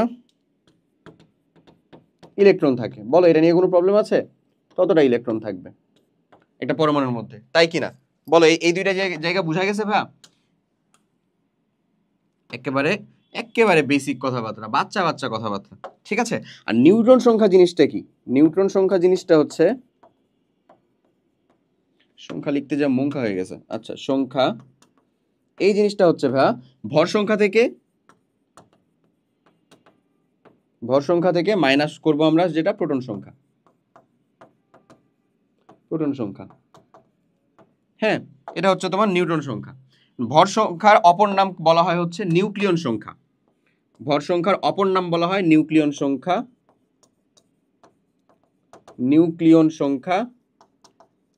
ভর সংখ্যাকে প্রকাশ করা হয় হচ্ছে ভাই জেড দ্বারা, আবার বলি এ দ্বারা। ভর সংখ্যাকে প্রকাশ করা হয় হচ্ছে এ দ্বারা, আর প্রোটন সংখ্যাকে প্রকাশ করা হয় হচ্ছে ভাই জেড দ্বারা। ওকে, প্রোটন সংখ্যাকে প্রকাশ করা হয় হচ্ছে জেড দ্বারা, ভর সংখ্যাকে প্রকাশ করা হয় হচ্ছে এ দ্বারা। ক্লিয়ার এই কথাগুলো? আশা করি বুঝতে পারছো। চলো একটা পরমাণুকে প্রকাশ করা হয় কিভাবে সেটা একটু দেখি। ওই যে ওখানে দেওয়া আছে না, চলো আমি হচ্ছে এটা তোমাকে ডিপ ইন ডিটেলসে দেখাই দিই। ডিপ ইন ডিটেলসে যদি দেখাই, ধরে নাও এই যে এক্স, এটা হচ্ছে একটা পরমাণু। এই এক্স পরমাণুর ভিতরে আমি এখানে কিছু সাইন দিয়ে দিই। এখানে দিব হচ্ছে আমি এ, এখানে দিব হচ্ছে আমি জেড, এখানে দিব হচ্ছে আমি প্লাস বা মাইনাস এন, আর এখানে দিব হচ্ছে আমি ডি। দেখো প্রত্যেকেরই আলাদা আলাদা পরিচয় আছে, এবং প্রত্যেকের পরিচয় কি সেটা জানাই হচ্ছে আমাদের এখনকার কাজ। এ কি? এ কিন্তু অলরেডি তোমরা জানো, এটা হচ্ছে ভর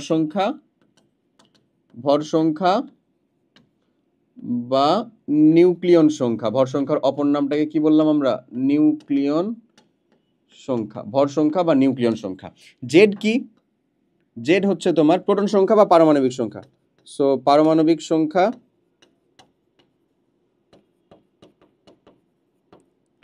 বা প্রোটন সংখ্যা।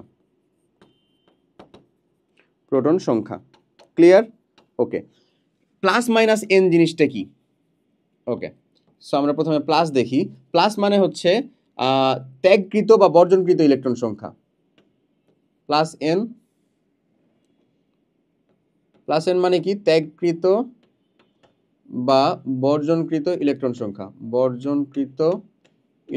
সংখ্যা। তার মানে প্লাস এন থাকলে ধরে নাও এই যে এখানে যদি সোডিয়াম আছে না ভাই, এই সোডিয়ামের ভিতরে ধরো আমরা যদি এখানে এখন শুধু প্লাস বলতাম, তার মানে কি +1 এমন বোঝাচ্ছে। তাহলে এখানে আসলে আমরা তো দেখতে পাচ্ছি 11টা আমার প্রোটন আছে। এই যে প্রোটন সংখ্যা বা পারমাণবিক সংখ্যা, এটা কয়টা? 11টা। তাহলে ইলেকট্রন যদি আমাদেরকে বলে ইলেকট্রন কয়টা থাকবে, তাহলে প্লাস মানে হচ্ছে ত্যাগকৃত, প্রোটন 11টা, মানে ইলেকট্রন 11টা ছিল, বাট 11টা থেকে একটা মাইনাস হয়েছে। তার মানে হচ্ছে আমরা বলতে পারি 11টা ইলেকট্রন থেকে একটা ইলেকট্রন মাইনাস হয়েছে, তার মানে এখানে এখন 10টা ইলেকট্রন আছে, এমন বলতে পারি না? 10টা ইলেকট্রন আছে। সো সেম, তো ঠিক একই রকম ভাবে প্লাস এন এর মানেটা হইতেছে এমন। মাইনাস এন মানে কি? গ্রহণকৃত ইলেকট্রন সংখ্যা। মাইনাস এন মানে হচ্ছে গ্রহণকৃত ইলেকট্রন সংখ্যা, এমন। আর ডি, এই ডিটা হচ্ছে ভাইয়া অণুতে পরমাণুর সংখ্যা। অণুতে পরমাণুর সংখ্যা। অণুতে পরমাণুর সংখ্যা বলতে কেমন বোঝায়? যেমন ধরে নাও আমি যদি তোমাকে বলি এখানে যে আমাদের O2, এই যে O2, O2 মানে কি বোঝাচ্ছে আসলে? এই যে O2, এটা 2 দিয়ে কি বোঝাচ্ছে? অক্সিজেনের O2টা হচ্ছে একটা অক্সিজেনের অণু। এই অণুর মধ্যে অক্সিজেন পরমাণু কয়টা আছে? 2টা আছে। ঠিক আছে, কিরকম ভাবে যদি আমি বলি P4, ফসফরাস 4 আকারে কিন্তু থাকে, এগুলো কিন্তু তোমাকে মাথায় রাখতে হবে। ঠিক আছে, এটা কি ফসফরাস 4 আকারে থাকে। ঠিক আছে, ক্লিয়ার? ফসফরাস 4 আকারে থাকে। O2 এমন বললাম ফসফরাস, তাহলে এখানে ফসফরাসের একটা অণুতে ফসফরাসের পরমাণু কয়টা? 4টা। ঠিক আছে, কিরকম ভাবে যদি আমি সালফার বলি S8 আকারে থাকে। আবার সালফার কিভাবে থাকে ভাইয়া? 8 আকারে থাকে। সো এগুলো কিন্তু জেনে রাখবা। ওকে, আচ্ছা, তাহলে এখানে আসলে পরমাণু কয়টা আছে? 8টা সালফারের পরমাণু আছে। ক্লিয়ার না জিনিসটা? আশা করি। হ্যাঁ, এবার আমি যদি তোমাকে মানে এরকম জিনিসপত্র দেই তাহলে আশা করি বের করতে পারবো। এবং এখান থেকে যদি আমরা নিউট্রন সংখ্যাটাকে বের করতে চাই একবারে, নিউট্রন সংখ্যা, তাহলে আমরা কি বলতে পারি আসলে বলো তো? A মাইনাস জেড বলতে পারি, তাই কি না? পারি না এটা বলতে? আশা করি পারি। ওকে, এরপরে চলো, এই যে দেখো একটা জিনিস, এখানে আমরা এখন ইলেকট্রন সংখ্যাকে কাউন্ট করব। কার্বনেট আয়ন, এই কার্বনেট আয়নের মধ্যে ইলেকট্রন সংখ্যা কয়টা সেটা তুমি কাউন্ট করো। ওকে, তো আমি প্রথমে আগে কার্বনেট আয়নটা বুঝি। কার্বনেট একটা কার্বন আছে, অক্সিজেন আছে কয়টা? 3টা অক্সিজেন আছে। তারপরে টোটালটার উপরে এটা কিন্তু 2 মাইনাস খালি অক্সিজেনের উপরে না, কারণ এটা একটা যৌগমূলক। এটা একটা কি আসলে? যৌগমূলক। যৌগ কিন্তু মূলকের ন্যায় কাজ করে, তাদেরকে আমরা বলি হচ্ছে রেডিকাল বা যৌগমূলক।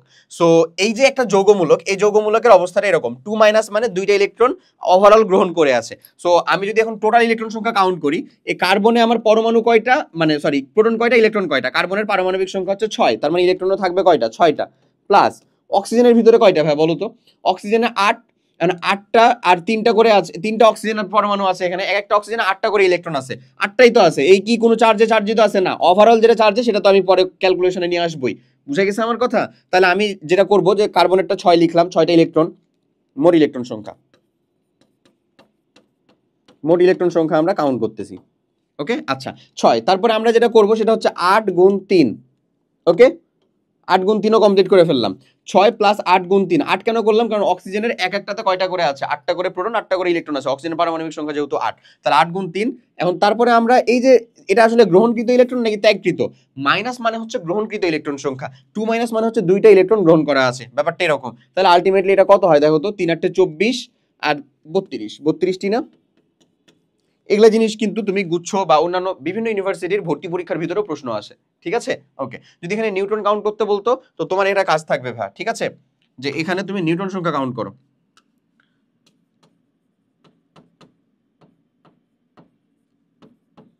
সংখ্যা গণনা করো, এটা হচ্ছে তোমার HW। করো তো, দেখি পারো কিনা। করবা, গ্রুপে পোস্ট করবা যে ভাই আমি এটা করছিলাম, হয়েছে কিনা। না পারলেও পোস্ট করবা যে ভাই এটা করে দেন, তাহলে নো প্রবলেম, আমরা এটাকে সলভ করে ফেলবো। ঠিক আছে, নিউটন সংখ্যা কাউন্ট করো। ওকে, পারবা আশা করি। ওকে, এরপরে এটাকে দেখো, এই একটা প্রশ্ন দেওয়া আছে, এই প্রশ্নের উত্তরটা কি করবো আমরা? একটা দেখো, একটা কি দেওয়া, বি একটা পরমাণুর বৈশিষ্ট্য, মানে এটা কোন পরমাণু এটা বলে না, এটা কিন্তু বেরিয়াম টেরিয়াম না, ভাইবো না। তো এখানে আসলে এটা কোনো একটা মানে গদ বাঁধা কোনো পরমাণু না, বা কোনো আমার স্পেসিফিক কোনো ফিক্সড পরমাণু না। এখানে কিছু ব্যাপার বলে দিয়েছে, পি আর কিউ। পি যে জায়গাটা, এখানে আমরা কাকে দেই আসলে? ভর সংখ্যাকে দেই। কিউ যে জায়গাটা, সেখানে আমরা কি দেই? পারমাণবিক সংখ্যাকে দেই। সো বলো এখানে কি বলছে যে পি পি এর মান হচ্ছে 86, মানে এটার ভর সংখ্যাটা হচ্ছে 86 এমন বলতেছে যে কেউ একজন। আর কিউ হচ্ছে 41, মানে পারমাণবিক সংখ্যাটা হচ্ছে 41। বি এর জন্য তাহলে কোনটি সত্য? কোনটা সত্য হবে? প্রোটন সংখ্যা 41, নিউটন সংখ্যা হচ্ছে 45। 41 আর 45 কত হবে বলো তো? 46 হবে। তার মানে হ্যাঁ, এটা সত্য না? মানে আমরা প্রোটন সংখ্যা কি জানি? ভর সংখ্যা থেকে প্রোটন মানে নিউটন সংখ্যা কি জানি? ভর সংখ্যা থেকে প্রোটন সংখ্যা বাদ দিব। সো ভর সংখ্যা 86 আর প্রোটন সংখ্যা কত? 41। তুমি যদি বাদ দাও তাহলে কি 45 আসবে না? আসবে। তার মানে এই কথাটা তো সত্য হচ্ছে। প্রথম অপশনই তো সত্য পেয়ে গেলাম। কোনটা সত্য সেটা পাইছে। ভর সংখ্যা হচ্ছে 82, ভর সংখ্যা 82 কেমনে? বলে দিছে হচ্ছে ভর সংখ্যা 86, তার মানে এটা তো সত্যই না। প্রোটন সংখ্যা হচ্ছে 39, কেমনে ভাই? 41 বলে দিছে প্রোটন সংখ্যা, আবার কয় 39। নিউটন সংখ্যা হচ্ছে 43, কেমনে 43? এটা মাইনাস করলে থাকে হচ্ছে 45। বুঝতেছো? তার মানে এগুলা একটা ঠিক না, একমাত্র সঠিক হচ্ছে কোনটা? একেবারে ক নাম্বারটা। ক্লিয়ার? পারা যাবে? ওকে, এখন এই যে পারমাণবিক ভর এবং আপেক্ষিক পারমাণবিক ভর, এই দুইটা জিনিস নিয়ে আমরা একটু আলোচনা করবো। এটা খুবই একটা জরুরি জিনিস, এই জিনিসটা একটু বুঝে নাও। এখান থেকে আসবে হচ্ছে এই যে এএমইউ, এটা বিজ্ঞানী যিনি আবিষ্কার করছিলেন উনি হচ্ছেন বিজ্ঞানী ডাল্টন, এবং এটার যেটা এককটা প্রকাশ করা হয় সেটা হচ্ছে এএমইউ। এএমইউ কে আমরা এটাকে এরকম ভাবে লিখি, তাহলে আশা করি বুঝতে পারবা।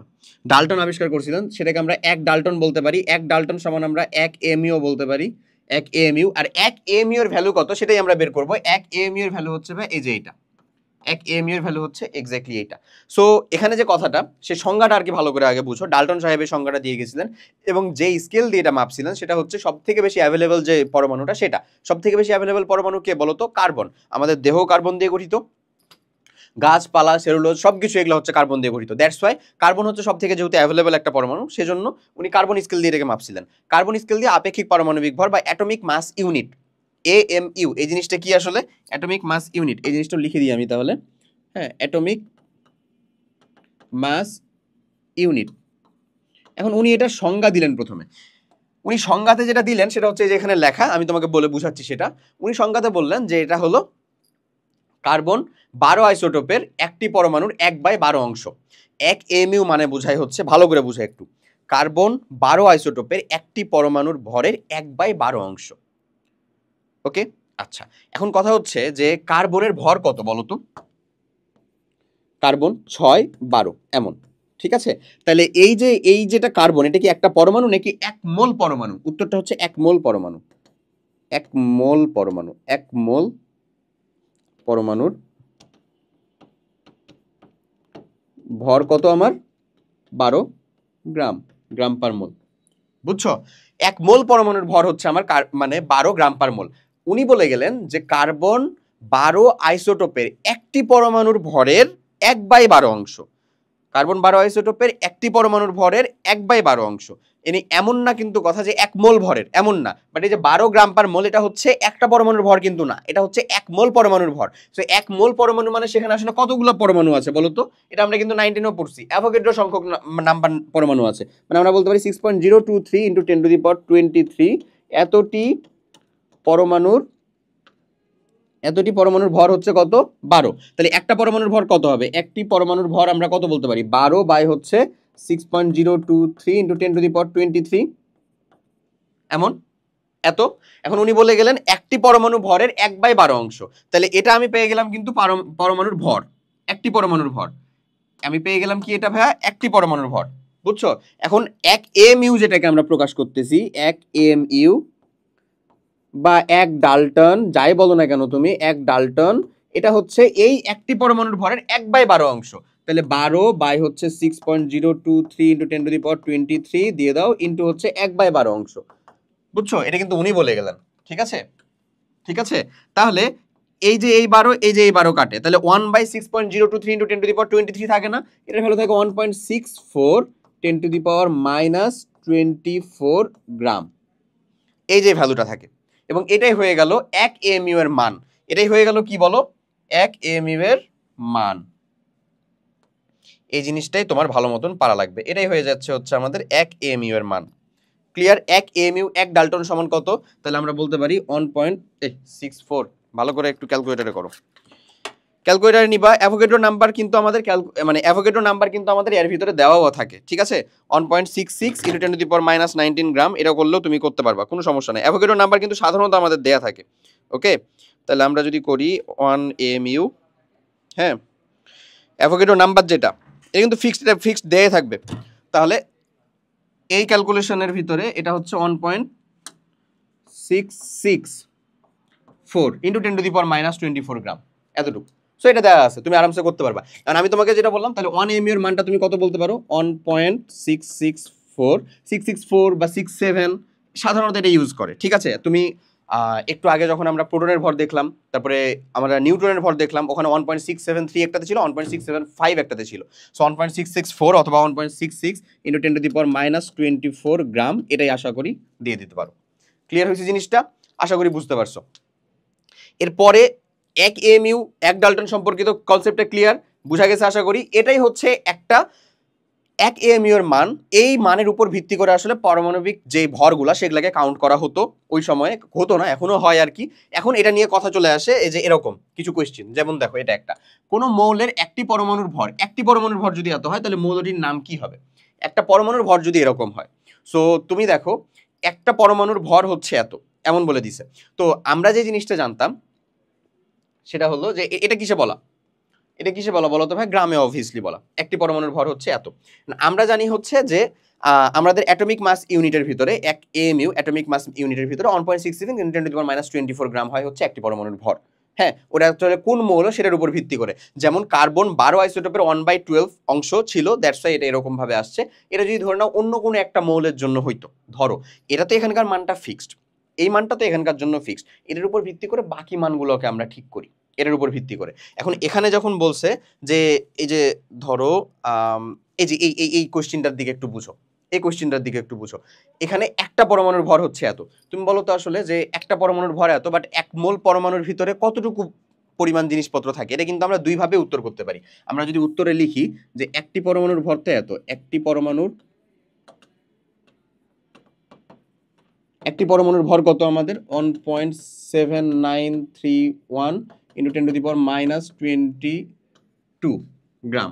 মানে আমার তো দরকার হচ্ছে তার মৌলটির নাম আমরা কখন পাবো? যখন তার আসল ভরটা আমরা পাবো। তো তার আসল ভর বের করার জন্য একটি পরমাণুর ভর দিয়ে কি আসলে ভর হবে না? কয়টা লাগবে আমাদের? এক মোল পরমাণু বা এক মোল বা 6.023 × 10⁻23, এটাকে কিন্তু অনেক সময় Na বা অ্যাভোগাড্রো নাম্বারও বলা হয়। Na সংখ্যক বা এক মোল পরমাণুর ভর, এই ভরটা আসলে কত দেখো তো 1.67 না 1. কত এটা 1.7931 10⁻22 ইন্টু 6.023 ইন্টু 10⁻23, এটাকে যদি কমপ্লিট করো তাহলে যে অ্যান্সারটা চলে আসবে সেটাই হচ্ছে তোমার আসলে আলটিমেটলি ভর। এটাতে একটা পরমাণুর ভর চাইছে, বাট তুমি বলো তো আসলে যে তার টোটাল যে ভর, আণবিক ভর, সেটা পাইতে গেলে কি আমাদের এক মোল পরমাণুর ভরটা বের করা লাগে না? অবভিয়াসলি, যেমন এখানে আমি তোমাকে দেখালাম যেটা তো আমার হচ্ছে এক মোল পরমাণুর ভর, এটাতে একটা পরমাণুর ভর না, একটা পরমাণুর ভর তো ওই যে এটাই এক এমইউ যেটা, সেটা তো এটাই। এখন কথা হলো এটাকে তুমি এভাবেও করতে পারো, এভাবে করলে যে উত্তরটা আসবে। আবার যদি চিন্তা করো যে এর আপেক্ষিক পারমাণবিক ভর, আপেক্ষিক পারমাণবিক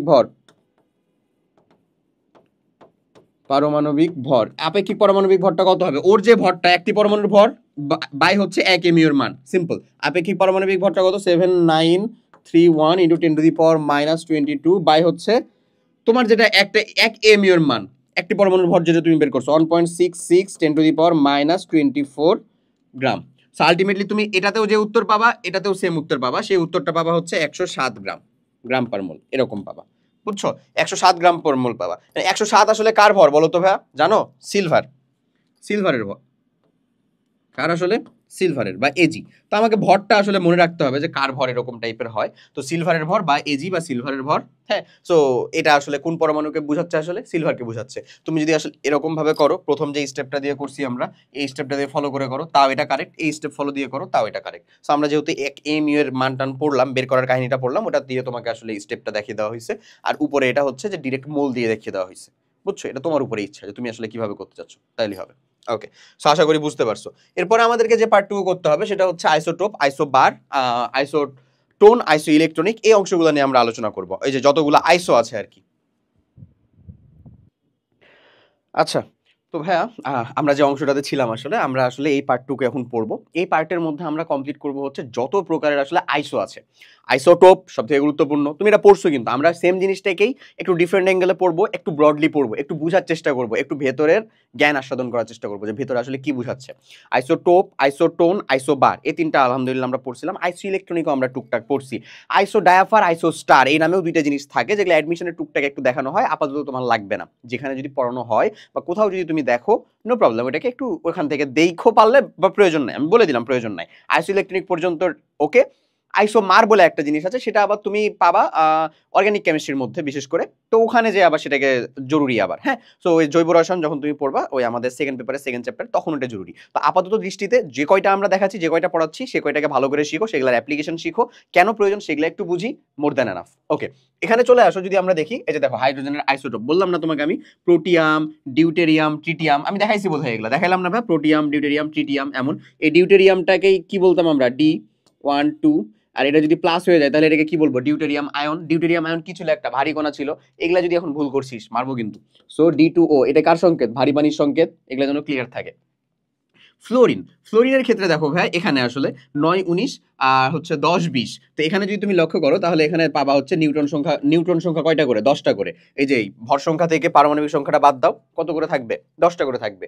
নিউট্রন সংখ্যা সমান মানে এটা কি আসলে আইসোটোন, আইসোটোন বুঝতে হবে তোমার। আইসোটোন, টোন মানে হচ্ছে নিউট্রন, নিউট্রন থেকে টোন আসছে। আইসো মানে হচ্ছে সেম। আইসো মানে কি, আইসো মানে হচ্ছে সেম বলতে পারো, বা বলতে পারো হচ্ছে একই, একই। ওকে, এরপরে চলে আসো, যদি আমরা এদের দিকে একটু তাকাই তাহলে তুমি দেখো আলটিমেটলি আমি এখানে যে কয়েকজনকে লেখা হয়েছে তাদের ভিতরে ভালো করে লক্ষ্য করলে দেখবা সালফার এখানে ভর সংখ্যা সেম, এখানে ক্লোরিনের ভর সংখ্যা সেম, এখানে হচ্ছে সালফার 18 ভর সংখ্যা সেম। তো আলটিমেটলি এখানে যদি ভালো করে লক্ষ্য করো প্রত্যেকটার ভর সংখ্যা সেম। ভর সংখ্যা একই থাকলে সেটাকে আমরা বলবো হচ্ছে বার, মানে আইসো বার। আর আর যদি আমাদের ইলেকট্রন সংখ্যা সমান হয় সেটাকে বলবো আমরা আইসো ইলেকট্রনিক। তো চলো আমরা এই জিনিসটা যদি একটু ভালো করে ডিটেলসে দেখতে চাই, তাহলে এই যে আমাদের টোটালটা দেওয়া আছে, এখন আমরা এখান থেকে যে জিনিসটা বুঝবো সেটা হচ্ছে সেই জিনিসটা হলো, যদি চিন্তা করো, ঠিক আছে, আমরা এখান থেকে কয়েকটা জিনিস লিখে দিই, হ্যাঁ। আইসোটোপ, আইসোটোপের ভিতরে আমরা যে জিনিসটা লিখবো সেটা হচ্ছে, এটা হলো একই, আর এটা হচ্ছে ভিন্ন। আচ্ছা, আইসোটোপে একই যেটা হবে সেটা হচ্ছে আসলে কি বলতো, একই হবে হচ্ছে প্রোটন সংখ্যা বা পারমাণবিক সংখ্যা, প্রোটন সংখ্যা বা পারমাণবিক সংখ্যা। আইসোটোপে একই হবে হচ্ছে প্রোটন সংখ্যা বা পারমাণবিক সংখ্যা। ভিন্ন হবে কি কি বলতো, ভর সংখ্যা, ভর সংখ্যা ভিন্ন হবে, নিউট্রন সংখ্যা ভিন্ন হবে, নিউট্রন সংখ্যা ভিন্ন হবে, ধর্ম ভিন্ন হবে। এই কয়টা জিনিস ভিন্ন হবে। বুঝা গেছে কথাটা, বুঝছো কি আমার কথা, একই কি আর ভিন্ন কি কি। ওকে, এরপরে যেহেতু আমরা স্মার্ট বোর্ড ইউজ করতেছি, সো আমি বেশি খাটাখাটনি করবো না, তোমাদেরকে বলে দিচ্ছি, তুমি ভালো করে বুঝো। দেখো, এবার আমি সেম টু সেম এই একই আর ভিন্ন এই কয়টা জিনিসকে এই কয়েকটা জিনিসে এখানে রাখবো, হ্যাঁ। আবার হচ্ছে এখানে রাখবো, আবার হচ্ছে এখানে রাখবো, মানে প্রত্যেকটা ক্ষেত্রেই তোমাকে তো আমার দেখাতে হবে যে আসলে কোনটার ক্ষেত্রে কি কি হচ্ছে। ওকে, সো এখানেও যদি দেখো আইসোটোপ, তারপরে চলে আসো আইসো বার, বার ফর মানে কি ভর, তার মানে এখানে একই কি হবে, ভর সংখ্যা হবে, ভর সংখ্যা হবে হচ্ছে একই, যেমন আমরা আগেরটাই দেখলাম। সো আমাদের একই হবে হচ্ছে ভাই ভর সংখ্যা, ভর সংখ্যাটা হবে হচ্ছে আমাদের একই, তাহলে আমরা একই দিয়ে দিলাম ভর সংখ্যা। আর ভিন্ন হবে কি, বাদ বাকি যে কয়টা আছে সে সব কয়টাই হবে হচ্ছে ভাই ভিন্ন, বাদ বাকি সব কয়টাই হবে হচ্ছে তোমার কি ভিন্ন। তাহলে ভিন্নর ভিতরে আমরা এ কয়টা দিলাম, এবং আমি তাহলে মানে প্রোটন সংখ্যাও ভিন্ন অবশ্যই, এখানে প্রোটন সংখ্যা কি ভিন্ন না, অবশ্যই ভিন্ন, তাহলে প্রোটন সংখ্যাও ভিন্ন, এই যে এমনি দিয়ে দিলাম। ক্লিয়ার, প্রোটন সংখ্যা, নিউট্রন সংখ্যা এগুলো সব হচ্ছে ভিন্ন হবে, নিউট্রন সংখ্যা, ধর্ম এগুলো সব ভিন্ন হবে। ঠিক একই রকম ভাবে আইসোটোন, এখানে কি একই হবে বলো তো ভাই, এই যে নিউট্রন সংখ্যাটা একই হবে, নিউট্রন সংখ্যাটা হবে হচ্ছে ভাই তোমার একই, নিউট্রন সংখ্যাটা একই হবে, বাদ বাকি সবাই কি হয়ে যাবে, সবাই হয়ে যাবে হচ্ছে ভিন্ন। তাহলে এখানে ভিন্নটা কে কে থাকবে, এখানে ভিন্ন থাকবে হচ্ছে, যদি দেখাই তোমাকে, তাহলে প্রোটন সংখ্যা অবশ্যই ভিন্ন থাকবে, প্রোটন সংখ্যা ভিন্ন থাকবে, ভর সংখ্যা ভিন্ন থাকবে, ভর সংখ্যা ভিন্ন থাকবে, আর ধর্ম ভিন্ন থাকবে, ভর সংখ্যা ভিন্ন থাকবে, ধর্ম ভিন্ন থাকবে। ডান, ক্লিয়ার। ঠিক একই রকম ভাবে যদি আইসো মানের ক্ষেত্রে আসো তাহলে কি হবে, আইসো ইলেকট্রনিকের ক্ষেত্রে কি আসবে, আইসো ইলেকট্রনিকের ক্ষেত্রে একই থাকবে হচ্ছে ইলেকট্রন সংখ্যা। এটার আমি উদাহরণ দিচ্ছি, নো প্রবলেম।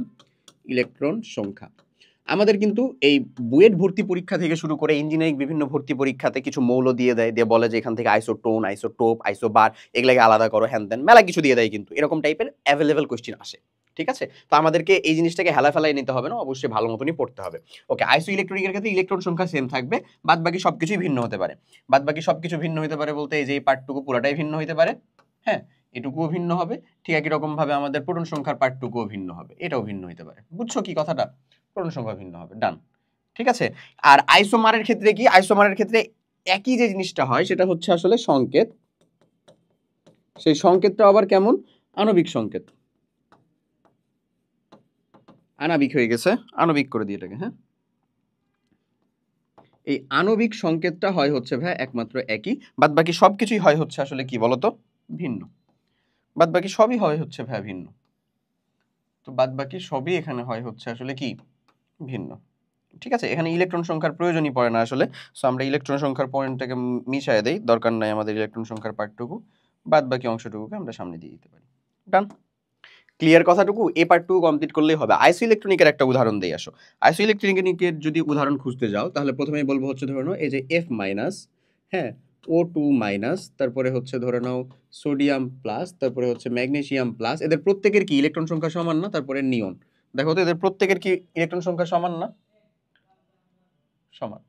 আশা করি বুঝতে পারছো। তাহলে এরাই হচ্ছে আমাদের আইসো ইলেকট্রনিক। ক্লিয়ার কনসেপ্টটা?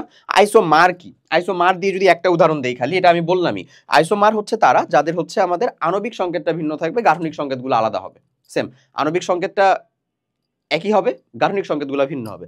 যেমন ধরো যদি আমি একটা উদাহরণ দেই, দেখো C2H6O, এই C2H6O এর আণবিক সংকেত দিয়ে দুইটা যৌগ ইজিলি হওয়া পসিবল। যেমন হচ্ছে CH3 CH2OH, এটা একটা, এটা হচ্ছে ইথানল। আবার CH3O CH3 ডাইমিথাইল ইথার বা মিথক্সি মিথেন, এটা একটা। তো এই দুইটা কনফিগারেশন হওয়া পসিবল। এই দুইটা কনফিগারেশনের খালি আণবিক সংকেতটা এক, এই যে আণবিক সংকেত এটা এক, বাদ বাকি এগুলো সবই কিন্তু হচ্ছে কি আলাদা আলাদা, ডিফারেন্ট। ক্লিয়ার? ওকে। আর আইসোমার জিনিসটা আসলে কোনো যৌগের ক্ষেত্রে হয়, মানে মৌলের ক্ষেত্রে খুব কমই হয়। কথা কি বুঝছো? ওকে, আশা করি বুঝছো। এরপরে আমাদের যে কোয়েশ্চেনটা দেওয়া আছে, চলো এটা হচ্ছে যে একটু সলভ করা ট্রাই করি। ফার্স্ট অফ অল কোয়েশ্চেনের ভিতরে কি বলতেছে, এই যে একটা এলিমেন্ট দেওয়া, এই যে একটা এলিমেন্ট দেওয়া, এমন মৌল দুটির মধ্যে B - A = 5 হলে ওয়াই মৌলটির শ্রেণী নির্ণয় করো। বুঝছো কোয়েশ্চেনটা কি বলতেছে? এই যে একটা মৌল, এই একটা মৌল যেখানে হচ্ছে এখানে এই যে এটা আসলে ভর সংখ্যা বুঝাইছে, বুঝছো? এটা উপরে এখানে বোঝানো, এটা কিন্তু নাম্বার অফ ইলেকট্রন না, নাহলে প্লাস মাইনাস দিত এরকম, এমন দেওয়া। আর এখানে হচ্ছে তোমার ওয়াই এর এখানে বি এবং সি এমন। এখন তুমি একটা জিনিস বলো তো, এই মৌলটার দিকে একটু লক্ষ্য করো। এমন কোন একটা মৌল আছে যার ভর সংখ্যা এবং পারমাণবিক সংখ্যা সমান? এরকম একটা মাত্র মৌলই হতে পারে, সেটা কি আসলে বলো তো ভাই? হাইড্রোজেন। আমার তোমার পছন্দের মানুষ হাইড্রোজেন। তাছাড়া কি আর কেউ আছে যার ভর সংখ্যা এবং পারমাণবিক সংখ্যা এক? নাই, খুঁজে পাবা না। তার মানে এটা যদি হাইড্রোজেন হয়ে যায়, তার মানে A = বেসিক্যালি কত ভাই? 1। এখন কোয়েশ্চেনে তোমাকে বলছে B - A = 5। সো আমরা বলতে পারি আসলে যে B = তাহলে কত হয় ভাই? 6 না, -1 ওই পাশে করলে 6। বুঝছো কি আমার কনসেপ্ট? আশা করি বুঝছো। তো যদি এটা 6 হয়ে যায়, এরপরে তোমাকে তাহলে এই মৌলটা তাহলে দাঁড়ালো কি আসলে? দাঁড়ালো হচ্ছে এমন যে Y এটা হচ্ছে 6, এটা হচ্ছে C, এটা তো আমরা জানি না। এখন 6 পারমাণবিক সংখ্যাযুক্ত মৌলকে কার্বন, অবভিয়াসলি কার্বন 6। এটা একটা পি ব্লক মৌল এবং সেটার ব্লকটা কত? 1s2 2s2 2p2। এই তো হচ্ছে কার্বন। এই কার্বনের শ্রেণী নির্ণয় করতে হবে। শ্রেণী, গ্রুপ কিন্তু না, ঠিক আছে? পর্যায়, শ্রেণী মানে কি আসলে? ওই তো পর্যায় আমাদের, সেটা আসলে কততম পর্যায়ের? 2 পর্যায়ের না? 2 পর্যায়ের। আর গ্রুপটা কত তার? গ্রুপটা হচ্ছে 14। গ্রুপটা হচ্ছে 14, শ্রেণীটা হচ্ছে মানে 2। তাহলে আমাদের সঠিক উত্তর কোনটা হবে? রাইট অ্যান্সারটা 2 নাম্বার শ্রেণীতে এটা অবস্থিত। বুঝাই গেছে কথা? রাইট অ্যান্সারটা বুঝতে পারছো? শেষ। এরপরের কোশ্চেনটা দেখি, দেখো কোন দুটি পরমাণু পরস্পরের আইসো বার? বার মানে কি ভাই? ভর সংখ্যা একই, ভর সংখ্যা একই। আমি এখানে দুইটা কথা বলি, এটা খুবই ইজি জিনিস, ভর সংখ্যা একই, 9-10 এর কনসেপ্ট থেকেই হয়ে যাবে। এখান থেকে একটু কথা খালি বলে দিই, যেটার কথা তোমাদেরকে জানা দরকার, সেটা হলো আইসোবার, আইসোবার এবং আইসোটোপ এটা দেখেই বের করা যায়।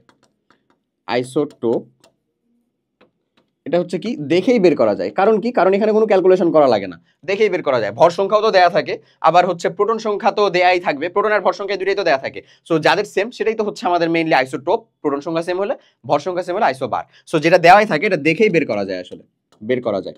কিন্তু যদি আমরা আসলে আইসোটোন বের করতে চাই, আইসোটোন বের করতে গেলে ক্যালকুলেশন করা লাগে। আইসোটোন বের করতে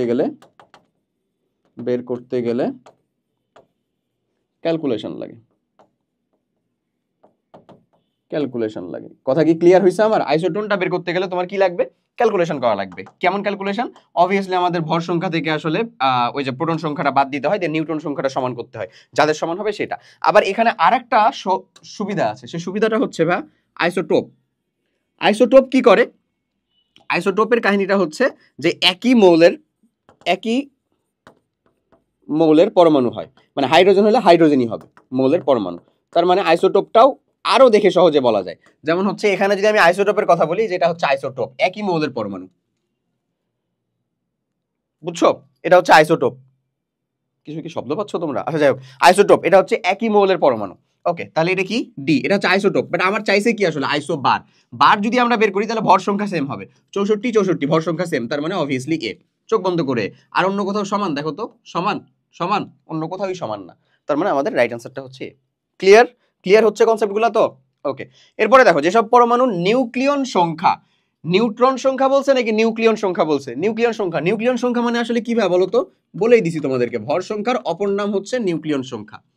ওকে, নিউক্লিয়ন সংখ্যাটা সেম একই, কিন্তু পারমাণবিক সংখ্যা ভিন্ন। পারমাণবিক সংখ্যাও ভিন্ন, আবার নিউট্রন সংখ্যাও ভিন্ন হয় আসলে। নিউট্রন সংখ্যাটা বলেনি, তাদেরকে পরস্পরের কি বলে? তার মানে ভর সংখ্যা সেম হলে কি? আইসো বার। ক্লিয়ার? ওকে, এরপরে আসো, এই যে একটা পরমাণুর আইসো বার বা ভর সংখ্যা এবং তার প্রকৃতিতে পাওয়ার সম্ভাব্যতা কত, এটার উপর ভিত্তি করে তার গড় পারমাণবিক ভর বের করা হয়। গড় পারমাণবিক ভর বের করা হয়। এটা কিভাবে বের করা হয়? এটা তোমাদের ক্লাস 9 10 এর ভিতরে ছিল, আমরা এখানে এটা পড়বো। ক্লাস 9 10 আবার একটু অ্যাডভান্স লেভেলেও ছিল, তো আমরা এখানে যেটা বের করব সেটা হচ্ছে একটা পরমাণুর গড় পারমাণবিক ভর। গড় পারমাণবিক ভর কি লাগবে বলো তো? আমি বললামই, হচ্ছে তার আইসোটোপ সংখ্যা এবং প্রত্যেকটার প্রকৃতিতে অ্যাভেলেবিলিটি কত করে অ্যাভেলেবল। গড় পারমাণবিক ভর হবে হচ্ছে, গড় পারমাণবিক ভর হবে হচ্ছে সামেশন অফ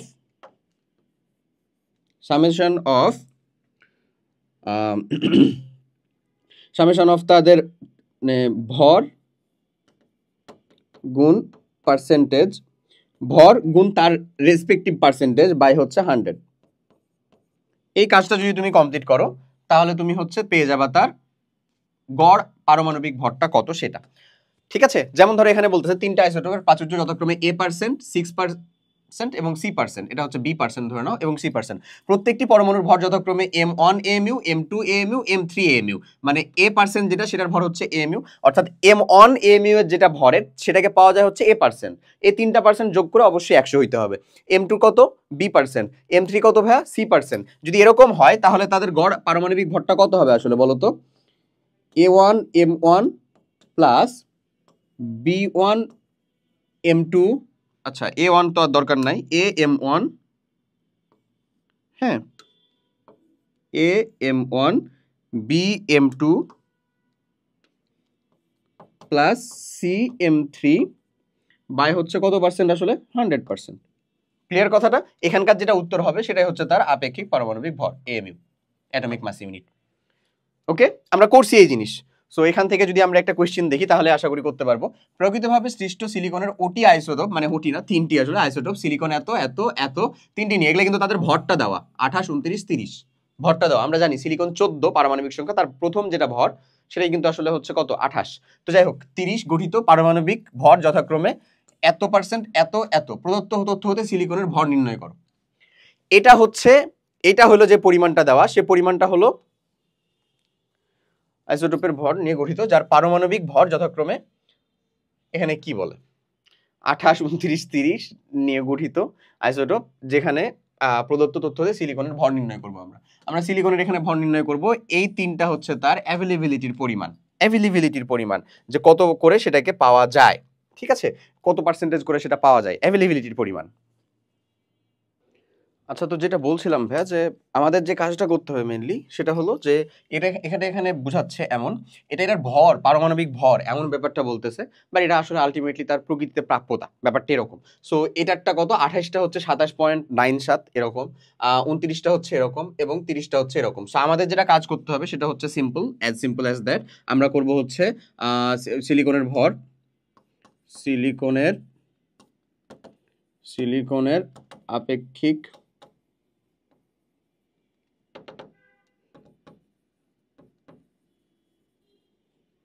পারমাণবিক ভর ইজ ইকুয়ালস টু কত করবো তাহলে বলো? এক্স্যাক্টলি তার ভর গুণিত যেটা ছিল সেটা হচ্ছে 28 ইন্টু 27 পয়েন্ট, এক্স্যাক্টলি কোনো কিন্তু দশমিক টশমিক কিচ্ছু বাদ দিবা না। 9769 প্লাস 9769 প্লাস হচ্ছে আমাদের এখানে আছে কত ভাই 29 ইন্টু 28.97 সেম, আচ্ছা 28.9765 প্লাস 9769, আচ্ছা আর এখানে হচ্ছে আমাদের 30 ইন্টু 29.9738 এই যে জাস্ট এটুকু বাই হচ্ছে আমাদের 100, এটা ডান করলেই যে ভ্যালুটা আসবে সেটা হচ্ছে তোমার অ্যান্সার। সো আমরা আর এক্সট্রা এখানে হচ্ছে যে শুধু শুধু টাইম দিব না, তুমি এটার ক্যালকুলেশন করে ফেলবা। এটাই হচ্ছে তার আপেক্ষিক পারমাণবিক ভর, এটাই বের করতে বলছে।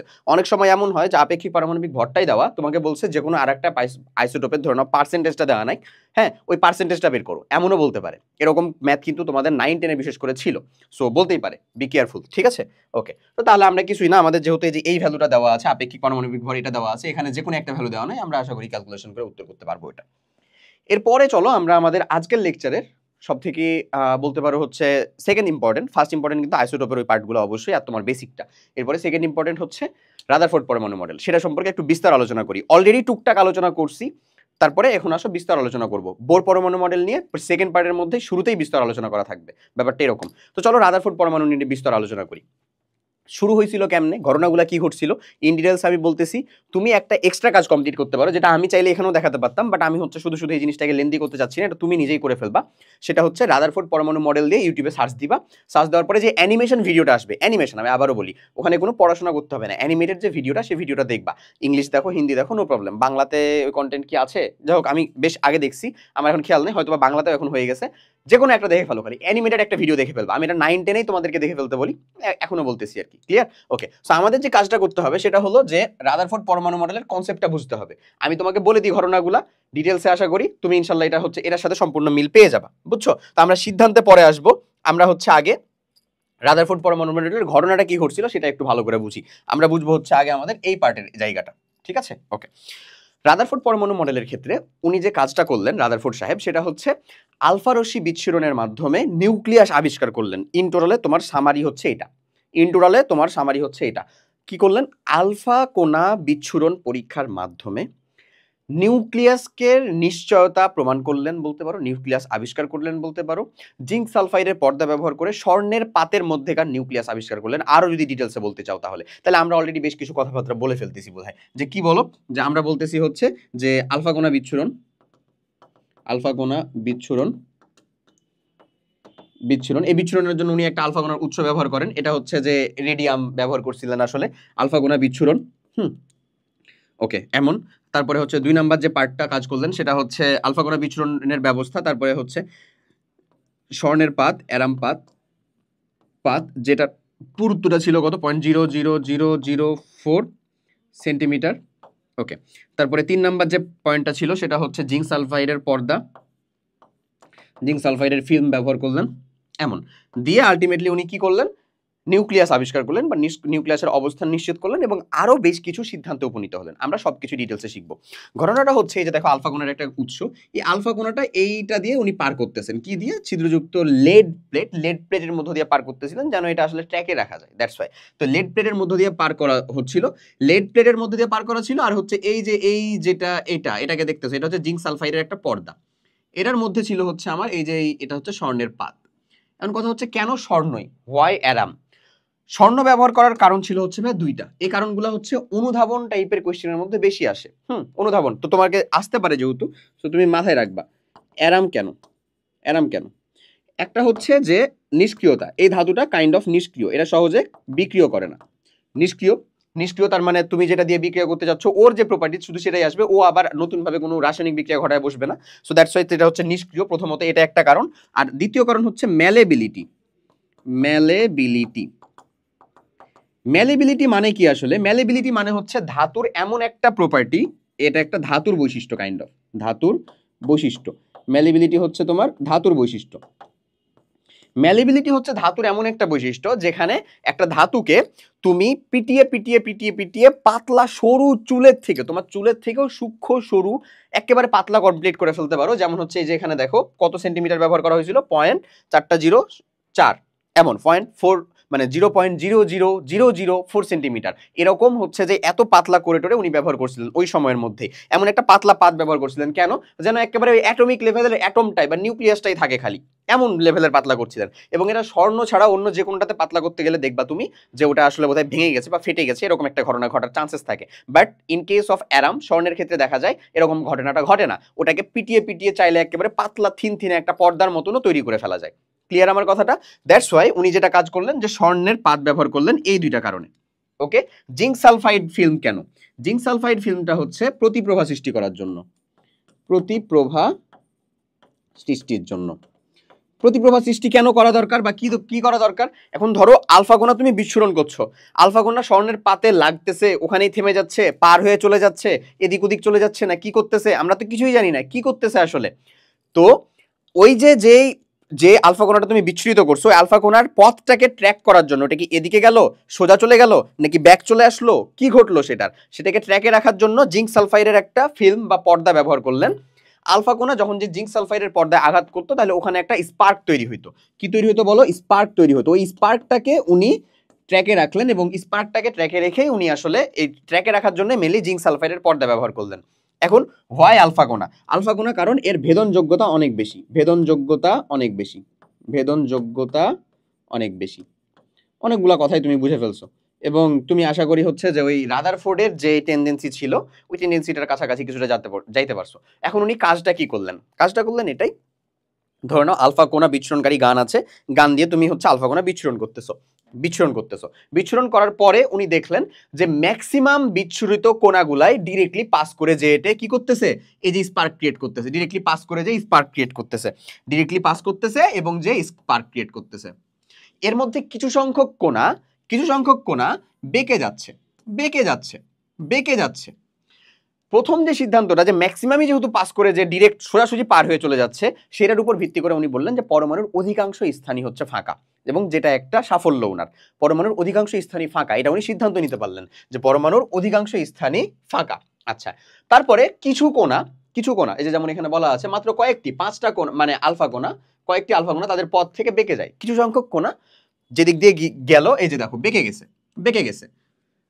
বেঁকে গেল কখন, বেঁকে যায় কখন? নিশ্চয়ই এখানে কেউ তাকে বাধা দিচ্ছে, এবং যে বাধা দিচ্ছে ওরও চার্জ বা ধর্ম হচ্ছে সেম। কেন? কোয়েশ্চেনটা আসতে পারে কেন? কারণ আমরা জানি আলফা কোণাটা কি ছিল বলতো? দ্বিধনাত্মক হিলিয়াম নিউক্লিয়াস, ধনাত্মক না? তাহলে আমরা তো জানি একই চার্জ একে অপরকে বিকর্ষণ করে, তো তাহলে নিশ্চয়ই এর ভিতরেও পজিটিভ চার্জ কিছু একটা আছে, নিশ্চয়ই এর ভিতরেও কি আছে বলো? পজিটিভ চার্জ কিছু একটা আছে। সো পজিটিভ চার্জ একে অপরকে করতেছে, রিপালস করতেছে বা বিকর্ষণ করতেছে বলে নিশ্চয়ই সরে যাচ্ছে। কথা ক্লিয়ার হইছে? বিকর্ষণ করতেছে, রিপালস করতেছে বলে নিশ্চয়ই সরে যাচ্ছে। So that's the thing. Clear? Okay, so alpha কোণা বিকর্ষণ করতেছে, তার মানে নিশ্চয়ই মধ্যখানে ভারী এবং একই ধর্মী মানে কি? ওই ধনাত্মক ও ধনাত্মক হবে, একই ধর্মী কোনো কিছু একটা আছে এমন।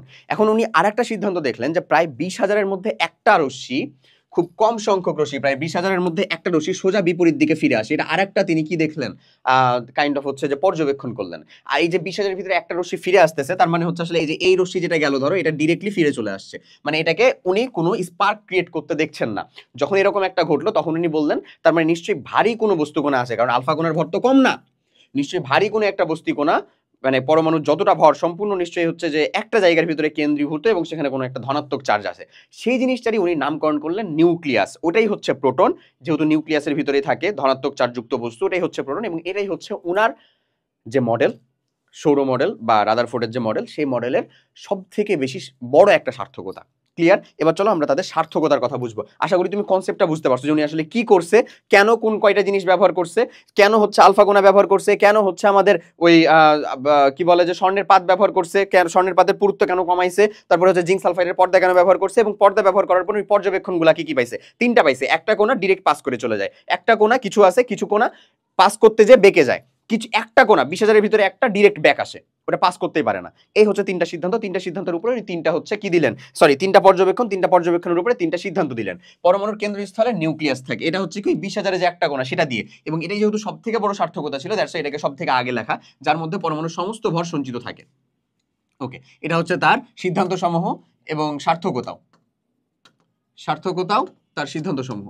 ওকে, এরপরে পরমাণু চার্জ নিরপেক্ষ সমান সংখ্যক প্রোটন এবং ইলেকট্রন থাকে, এটাও তার হচ্ছে একটা সিদ্ধান্ত।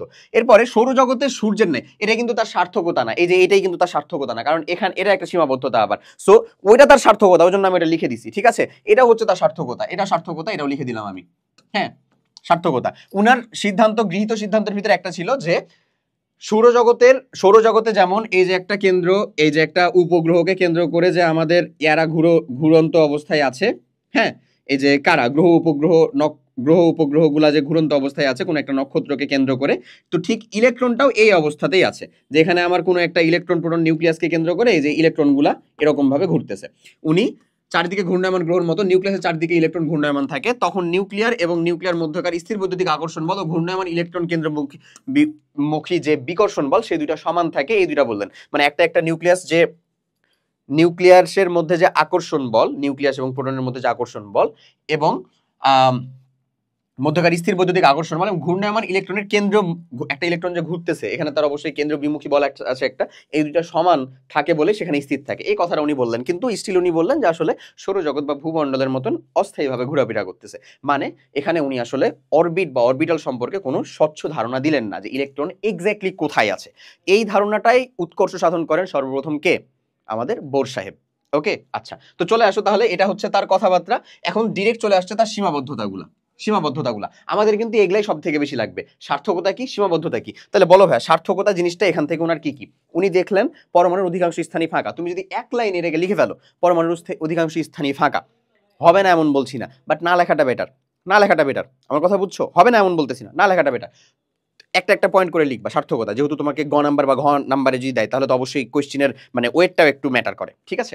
ওকে, সো নিউক্লিয়াস এবং অধিকাংশ স্থানই ফাঁকা, এবং নিউক্লিয়াস কেন্দ্রে একটা ধনাত্মক চার্জযুক্ত বস্তু থাকে যেখানে সমস্ত ভর পুঞ্জীভূত থাকে, তিনি ওনার নামকরণ করেন হচ্ছে নিউক্লিয়াস, এটা হচ্ছে তার আরেকটা সার্থকতা। পরমাণু চার্জ নিরপেক্ষ, এখানে ধনাত্মক এবং ঋণাত্মক চার্জের পরিমাণটা হচ্ছে সমান, এটা হচ্ছে তার সার্থকতা। এই কয়টাই উনি মাত্র সার্থকতা দেখাতে পারেন, ক্লিয়ার। এরপরে এই যে সৌরজগতের সাথে তুলনা, এটা হচ্ছে তার সিদ্ধান্ত, এটা আসলে তার সার্থকতার ভিতরে পড়েনি, এটা পড়ে গেছে তার সীমাবদ্ধতার ভিতরে। কেমন সীমাবদ্ধতা চলো দেখি। সৌরজগতের গ্রহসমূহ চার্জ নিরপেক্ষ, কিন্তু কিন্তু ইলেকট্রন প্রোটন চার্জযুক্ত। তো চার্জহীন বস্তুর সাথে চার্জযুক্ত বস্তুর তুলনা করাটা অবশ্যই অপ্রাসঙ্গিক, এটা তুমিও বুঝছো। তাহলে চার্জহীন বস্তুর সাথে, কেন আমি বলতেছি থামো, চার্জযুক্ত বস্তুর তুলনা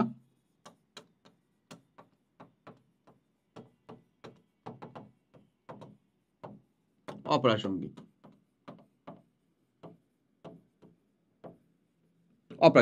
এখন কথা আসতে পারি কেন, কারণ আমরা জানি যে চারটা মৌলিক বল আছে, হ্যাঁ, আমাদের চারটা মৌলিক বলের ভিতরে সৌরজগতের মধ্যে বা আমাদের মহাকর্ষ অভিকর্ষ বলটা কাজ করে মেইনলি দুইটা বস্তুর মধ্যে কোনো বল নাই, তার মানে হচ্ছে সেটার মধ্যে আসলে মহাকর্ষ বা অভিকর্ষ বল রয়েছে, ঠিক আছে, চার্জহীন বস্তুর মধ্যে। আর চার্জযুক্ত বস্তুর মধ্যে যে বলটা মেইনলি কাজ করে সেটা হচ্ছে আমাদের তড়িৎচুম্বকীয় বল। সো তড়িৎচুম্বকীয় বলটা একটা ডিফারেন্ট মৌলিক বল, আবার হচ্ছে আমাদের মহাকর্ষ বল বা অভিকর্ষ বলটা হচ্ছে একটা ডিফারেন্ট মৌলিক বল, তাহলে দুইটার সাথে তুলনা করা অবশ্যই প্রাসঙ্গিক না, ক্লিয়ার। ওকে, ম্যাক্সওয়েলের তড়িৎচুম্বকীয় তত্ত্ব যেটা বলে যে কোনো বস্তুকে কেন্দ্র করে যদি কোনো চার্জযুক্ত বস্তু ঘূর্ণায়মান অবস্থায় থাকে, তাহলে ওই যে চার্জযুক্ত বস্তুটা ক্রমশ শক্তি বিকিরণ করে বা শক্তি হ্রাস করতে করতে বা বিকিরণ করতে করতে আসলে শক্তি ত্যাগ করতে করতে কেন্দ্রের দিকে ধাবিত হয়। তো যদি আসলে ইলেকট্রনের কোনো ফিক্সড জায়গা না থাকে, তার মানে ও ক্রমশ ঘুরতে তো শক্তি বিকিরণ করতে করতে এক সময় কি হবে বলতো, এই যে এরকম একটা অবস্থা আছে, এটা ধরো প্লাস, এখান থেকে ধরে নাও কোনো একটা ইলেকট্রন ঘুরতেছে, এরকম একটা অবস্থায় ধরে নাও, হ্যাঁ, এই যে এরকম একটা অবস্থায় এসে ঘুরতেছে, তাহলে ও ক্রমশ এদিক দিয়ে ঘুরতে ঘুরতে যে ঘটনাটা ঘটাবে আসলে সেটা হচ্ছে যে ক্রমশ আসলে শক্তি হারিয়ে হ্যাঁ কি করবে, নিউক্লিয়াসে পতিত হবে। তো ইলেকট্রন প্রোটন নিউট্রন সবই যদি নিউক্লিয়াসে চলে আসে তাহলে তো আসলে রাদারফোর্ডের কোনো পরমাণু মডেলই থাকলো না। রাদারফোর্ডের মডেলই তো আসলে কি হয়ে গেল বলো তো, রাদারফোর্ড মডেলই আসলে কি হয়ে গেল, মানে গ্রহণযোগ্যতা হারালো। যদি আসলে ম্যাক্সওয়েলের তত্ত্ব অনুযায়ী, মানে ম্যাক্সওয়েলের তত্ত্বটা যদি সঠিক হয় তাহলে রাদারফোর্ডেরটা ভুল, রাদারফোর্ডেরটা সঠিক হলে ম্যাক্সওয়েলেরটা ভুল। সো ম্যাক্সওয়েলেরটা যেহেতু অলরেডি স্বীকৃত ছিল তাই রাদারফোর্ডেরটাই ভুল হিসাবে প্রমাণিত হলো। বুঝছো আমার কথা? এখন এটাকে ঠিক করার জন্য কি লাগবে, ইলেকট্রনের কিছু ফিক্সড জায়গা লাগবে, যেই ফিক্সড জায়গাটা আসলে বোর এসে বলছিলেন, মানে আমাদের বিজ্ঞানী বোর, নিলস বোর এসে বলছিলেন যে না, এটা বিক্ষিপ্তভাবে সৌরজগতের মতন ঘোরাফেরা করে না, ওদের জন্য স্পষ্ট এবং কিছু একেবারে নির্দিষ্ট কক্ষপথ রয়েছে, সেগুলাতে ইলেকট্রন ঘোরাফেরা করে, সেগুলাকে আমরা বলি হচ্ছে শেল। ঠিক আছে, যেটা পরবর্তীতে আরো অনেক বেশি আসছিল, মানে আরো অনেক সংশোধন আসছিল এমন। সো ম্যাক্সওয়েলের তড়িৎচুম্বকীয় তত্ত্বটা আশা করি বুঝতে পারছো। ম্যাক্সওয়েলের তড়িৎচুম্বকীয় তত্ত্ব মতে কোনো ঘূর্ণায়মান বস্তু, আমি এটা লিখে দিই চলো, কোনো ঘূর্ণায়মান বস্তু, ঘূর্ণায়মান শুধু বস্তু না আসলে, কোনো ঘূর্ণায়মান চার্জযুক্ত বস্তু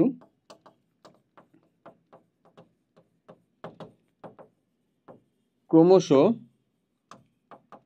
শক্তি হ্রাস করে, হ্যাঁ কোনো ঘূর্ণায়মান চার্জযুক্ত বস্তু ক্রমশ শক্তি হ্রাস বা বিকিরণ করে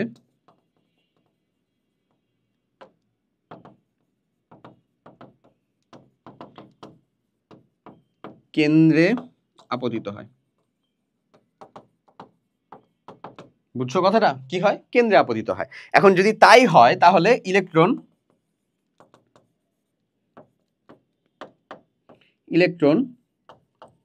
শক্তি বিকিরণ করে করে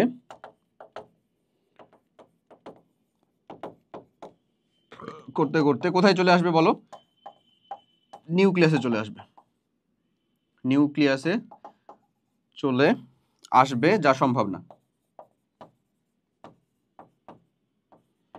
সম্ভব না।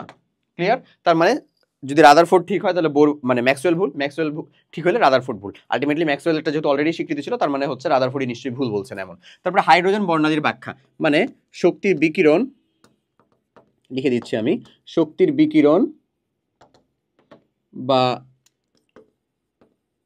শোষণ যা ইলেকট্রনের মাধ্যমে ঘটে তার কোনো ব্যাখ্যা সেখানে নাই।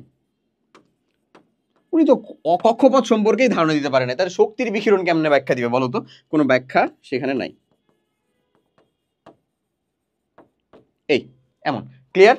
আচ্ছা, তো যেহেতু শক্তির বিকিরণ বা শোষণ সম্পর্কে কোনো ব্যাখ্যা নাই, তাই শক্তির যে মানে এই যে ডিফারেন্সের জন্য ওখানে যে একটা তড়িৎচুম্বক রাশি মানে হয়, রূপান্তর হয়, এবং তড়িৎচুম্বক রাশির আসলে রেঞ্জটা যদি আমাদের দৃশ্যমান অঞ্চলের হয় তাহলে আমরা দেখতে পারি, সেটাকে আমরা বর্ণালী বলি, সেই ধরনের কোনো জিনিস সম্পর্কে রাদারফোর্ড আসলে ব্যাখ্যা করে যেতে পারেননি। এই হচ্ছে তার ইনটোটালের সীমাবদ্ধতা। প্রথমত হচ্ছে ভালো করে বুঝো, ভালো করে মনে রাখবা এগুলা জিনিসপাতি, একেবারে স্পেসিফিক যদি লিখতে পারো ভাই, বর্ণনামূলক কোশ্চেন থেকেও ফুল মার্ক পাওয়া ইজিলি, খুব সহজ এবং খুব সহজে পাওয়া যায়। তুমি 2টা পয়েন্ট লিখতে পারো, তাহলে তার ভিতরে যদি একটু সুসজ্জিত করে একটা ছবি দিয়ে একটু যদি পরিমাণে বেশি লিখো তাহলে তো হচ্ছে টিচারের তোমার খাতার প্রতি আলাদা একটা ইম্প্যাক্ট ইজিলি চলে আসবে। বুঝছো? অ্যাডমিশনের ক্ষেত্রে এগুলা কাজ করবে না, আমি তোমাকে কলেজ লাইফ এবং বোর্ড পরীক্ষার পর্যন্ত বলতেছি আর কি। ওকে, সো আমাদের যেটা কাজ সেটা হচ্ছে প্রথমত একটা চার্জহীন বস্তুর সাথে চার্জযুক্ত বস্তু তুলনা করাটা মানে প্রথমে হচ্ছে অপ্রাসঙ্গিক, ফার্স্ট অফ অল। সেকেন্ড যেটা কথা সেটা হচ্ছে কক্ষপথ সম্পর্কে কোনো ধারণা নাই, সেকেন্ড যেটা কথা এটাও বলতে পারো তুমি।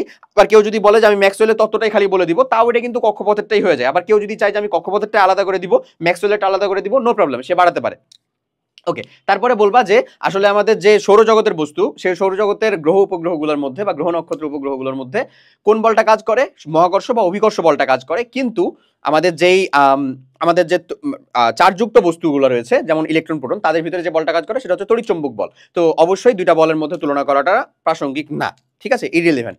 এরপরে চলে আসো 3 নাম্বারটা, সেটা বললাম অলরেডি যে কক্ষপথ সম্পর্কে স্পষ্ট ধারণা। তারপরে ম্যাক্সওয়েলের তত্ত্বটা বলবা। ম্যাক্সওয়েলের তত্ত্ব অনুযায়ী কোনো চার্জযুক্ত বস্তু যদি কোনো কাউকে কেন্দ্র করে ঘুরতে থাকে তাহলে চার্জযুক্ত বস্তুরা ক্রমশ শক্তি বিকিরণ করতে করতে কেন্দ্রে এসে পতিত হয়। তো ইলেকট্রনও যদি এরকম কোনো নির্দিষ্ট কক্ষপথ ছাড়া ঘুরতে থাকে তাহলে দেখা যাবে সে শক্তি বিকিরণ করতে করতে কেন্দ্রে এসে পতিত হচ্ছে। এখন কেন্দ্রে এসে যদি পতিত হয় তাহলে আসলে পরমাণুর মডেলই থাকতেছে না, রাদারফোর্ড পরমাণুর কোনো স্থায়িত্বই থাকতেছে না। ক্লিয়ার? ওকে, এরপরে আসো হচ্ছে শেষেরটা, সেটা হলো যে হাইড্রোজেন বর্ণালীর ব্যাখ্যা, বা একটা ইলেকট্রন কর্তৃক গ্রহণকৃত শক্তি এবং বিকিরিত শক্তির যে শক্তির ডিফারেন্সটা হয় সেখান থেকে একটা তড়িৎচুম্বকীয় রাশির একটা তড়িৎচুম্বকীয় রাশিমালা বা তড়িৎচুম্বকীয় রাশিমালার হচ্ছে যে হয় ট্রান্সফর্ম হয় বা একটা তড়িৎচুম্বকীয় রাশিমালায় হচ্ছে রূপান্তরিত হয়, সেটা যদি আমাদের দৃশ্যমান অঞ্চলের ভিতরে হয় তাহলে আমরা বর্ণালী দেখতে পাবো, বাট সেই সংক্রান্ত কোনো ব্যাখ্যা বা উপাত্ত বা তথ্য তার পরমাণু মডেলের ভিতরে নাই। ক্লিয়ার? শেষ। এই কয়টা জিনিসই হচ্ছে তার হচ্ছে সীমাবদ্ধতা। এই কয়টা জিনিস লিখতে পারলে তুমি ফুল মার্কসের উপরে যদি কিছু থাকে সেটাও পেয়ে যাবে ইনশাল্লাহ। ওকে, আচ্ছা, এরপরে চলো আমরা কিছু কোশ্চেন সলভ করবো বেসিক্যালি। চলো আমরা দেখে ফেলি। এখন বলতেছে রাদারফোর্ড পরীক্ষায় ব্যবহৃত অনুপ্রভা সৃষ্টিকারী, ওই অনুপ্রভার কথা বলছি না আমরা, প্রতিপ্রভার কথা বলছি না। জিনিসটা হচ্ছে টোটালি ডিফারেন্ট না। ব্যাপারটা হচ্ছে প্রতিপ্রভা জিনিসটা হলো যে তুমি স্পার্ক ক্রিয়েট করবা, ক্রিয়েট করার সাথে সাথে মানে একটা সোর্স গেল, সোর্সের সাথে সাথে থেকে যাবে, স্পার্ক ক্রিয়েট করবে, শেষ। অনুপ্রভা জিনিসটা হচ্ছে স্পার্ক ক্রিয়েট করার পরেও সেটা হচ্ছে রেস্ট থাকবে, কিছুক্ষণ হলেও থাকবে, মানে সোর্স সরে আসবে তারপরে কিছুক্ষণ থাকবে, হোয়াট এভার ইট ইজ। বলতেছে কোন পদ্ধতির ব্যবহার করা হতো বলো তো? জিঙ্ক সালফাইড না গ? জিঙ্ক সালফাইডের পর্দা ব্যবহার করা হতো। চলো দেখি আমরা। হ্যাঁ, জিঙ্ক সালফাইড। ওকে, তারপরের কোশ্চেনটা বলে উক্ত মডেলের সীমাবদ্ধতা। এই যে এটা কি ছিল? রাদারফোর্ড পরমাণু মডেল না? সীমাবদ্ধতা কি? আবর্তনশীল ইলেকট্রন কক্ষপথের কোনো ধারণা মডেলে দেওয়া হয়নি। হ্যাঁ, এটা সঠিক। রাদারফোর্ড পরমাণু মডেলে কোনো আমাদের অরবিট সম্পর্কে ধারণা দেয়নি বা কক্ষপথ সম্পর্কে ধারণা দেয়নি। গুড। পরমাণুর বর্ণালী সম্বন্ধে ব্যাখ্যা এই পরমাণু মডেল দিতে পারে না। অবশ্যই বর্ণালী সম্পর্কেও দিতে পারে না, মানে এটাও সঠিক। একাধিক ইলেকট্রন বিশিষ্ট পরমাণুতে ইলেকট্রনগুলো নিউক্লিয়াসকে কিভাবে পরিক্রমণ করে সেটাও কোনো ধারণা এই পরমাণুতে নাই, এটাও সঠিক। এক্স্যাক্টলি। তার মানে কি তিনটাই সঠিক না ভাই? তিনটাই সঠিক, মানে রাইট আনসার হচ্ছে 1 2 3। রাইট আনসার হচ্ছে 1 2 3। লাস্ট আমাদের একটা কোশ্চেন আছে, সেটা হচ্ছে একটা সিকিউ কোশ্চেনের ঘ নাম্বার। দেখছো ভালো করে দেখো, এখানে কি বলতেছে? আলফা কোণা। এই আলফা কোণা আমরা বিচ্ছুরণ করতেছি দিয়ে আমি হচ্ছে এই যে নিউক্লিয়াসটাকে, এটা কি প্লাস চার্জ যুক্ত যে জায়গাটা, এটা কি নিউক্লিয়াস অবশ্যই, দিয়ে এই নিউক্লিয়াসটাকে বলতেছে হচ্ছে ধরো কিউ। এখানে বলতেছে এম কোণা, এম কে অবশ্যই আলফা কোণা নিশ্চয়ই, এটাই হচ্ছে এম কোণা। সাহায্যে বস্তুটি শনাক্তকরণের মাধ্যমে পরমাণু গঠন ব্যাখ্যা করো। কোন বস্তুটি আসলে ভাই? কিউ বস্তুটি। কিউ বস্তু মানে কি আসলে? নিউক্লিয়াস। এই নিউক্লিয়াসের যে শনাক্তকরণ সেটাকে হচ্ছে ব্যাখ্যা করতে হবে এম এর মাধ্যমে, বুঝছো? মানে এম এর মাধ্যমে,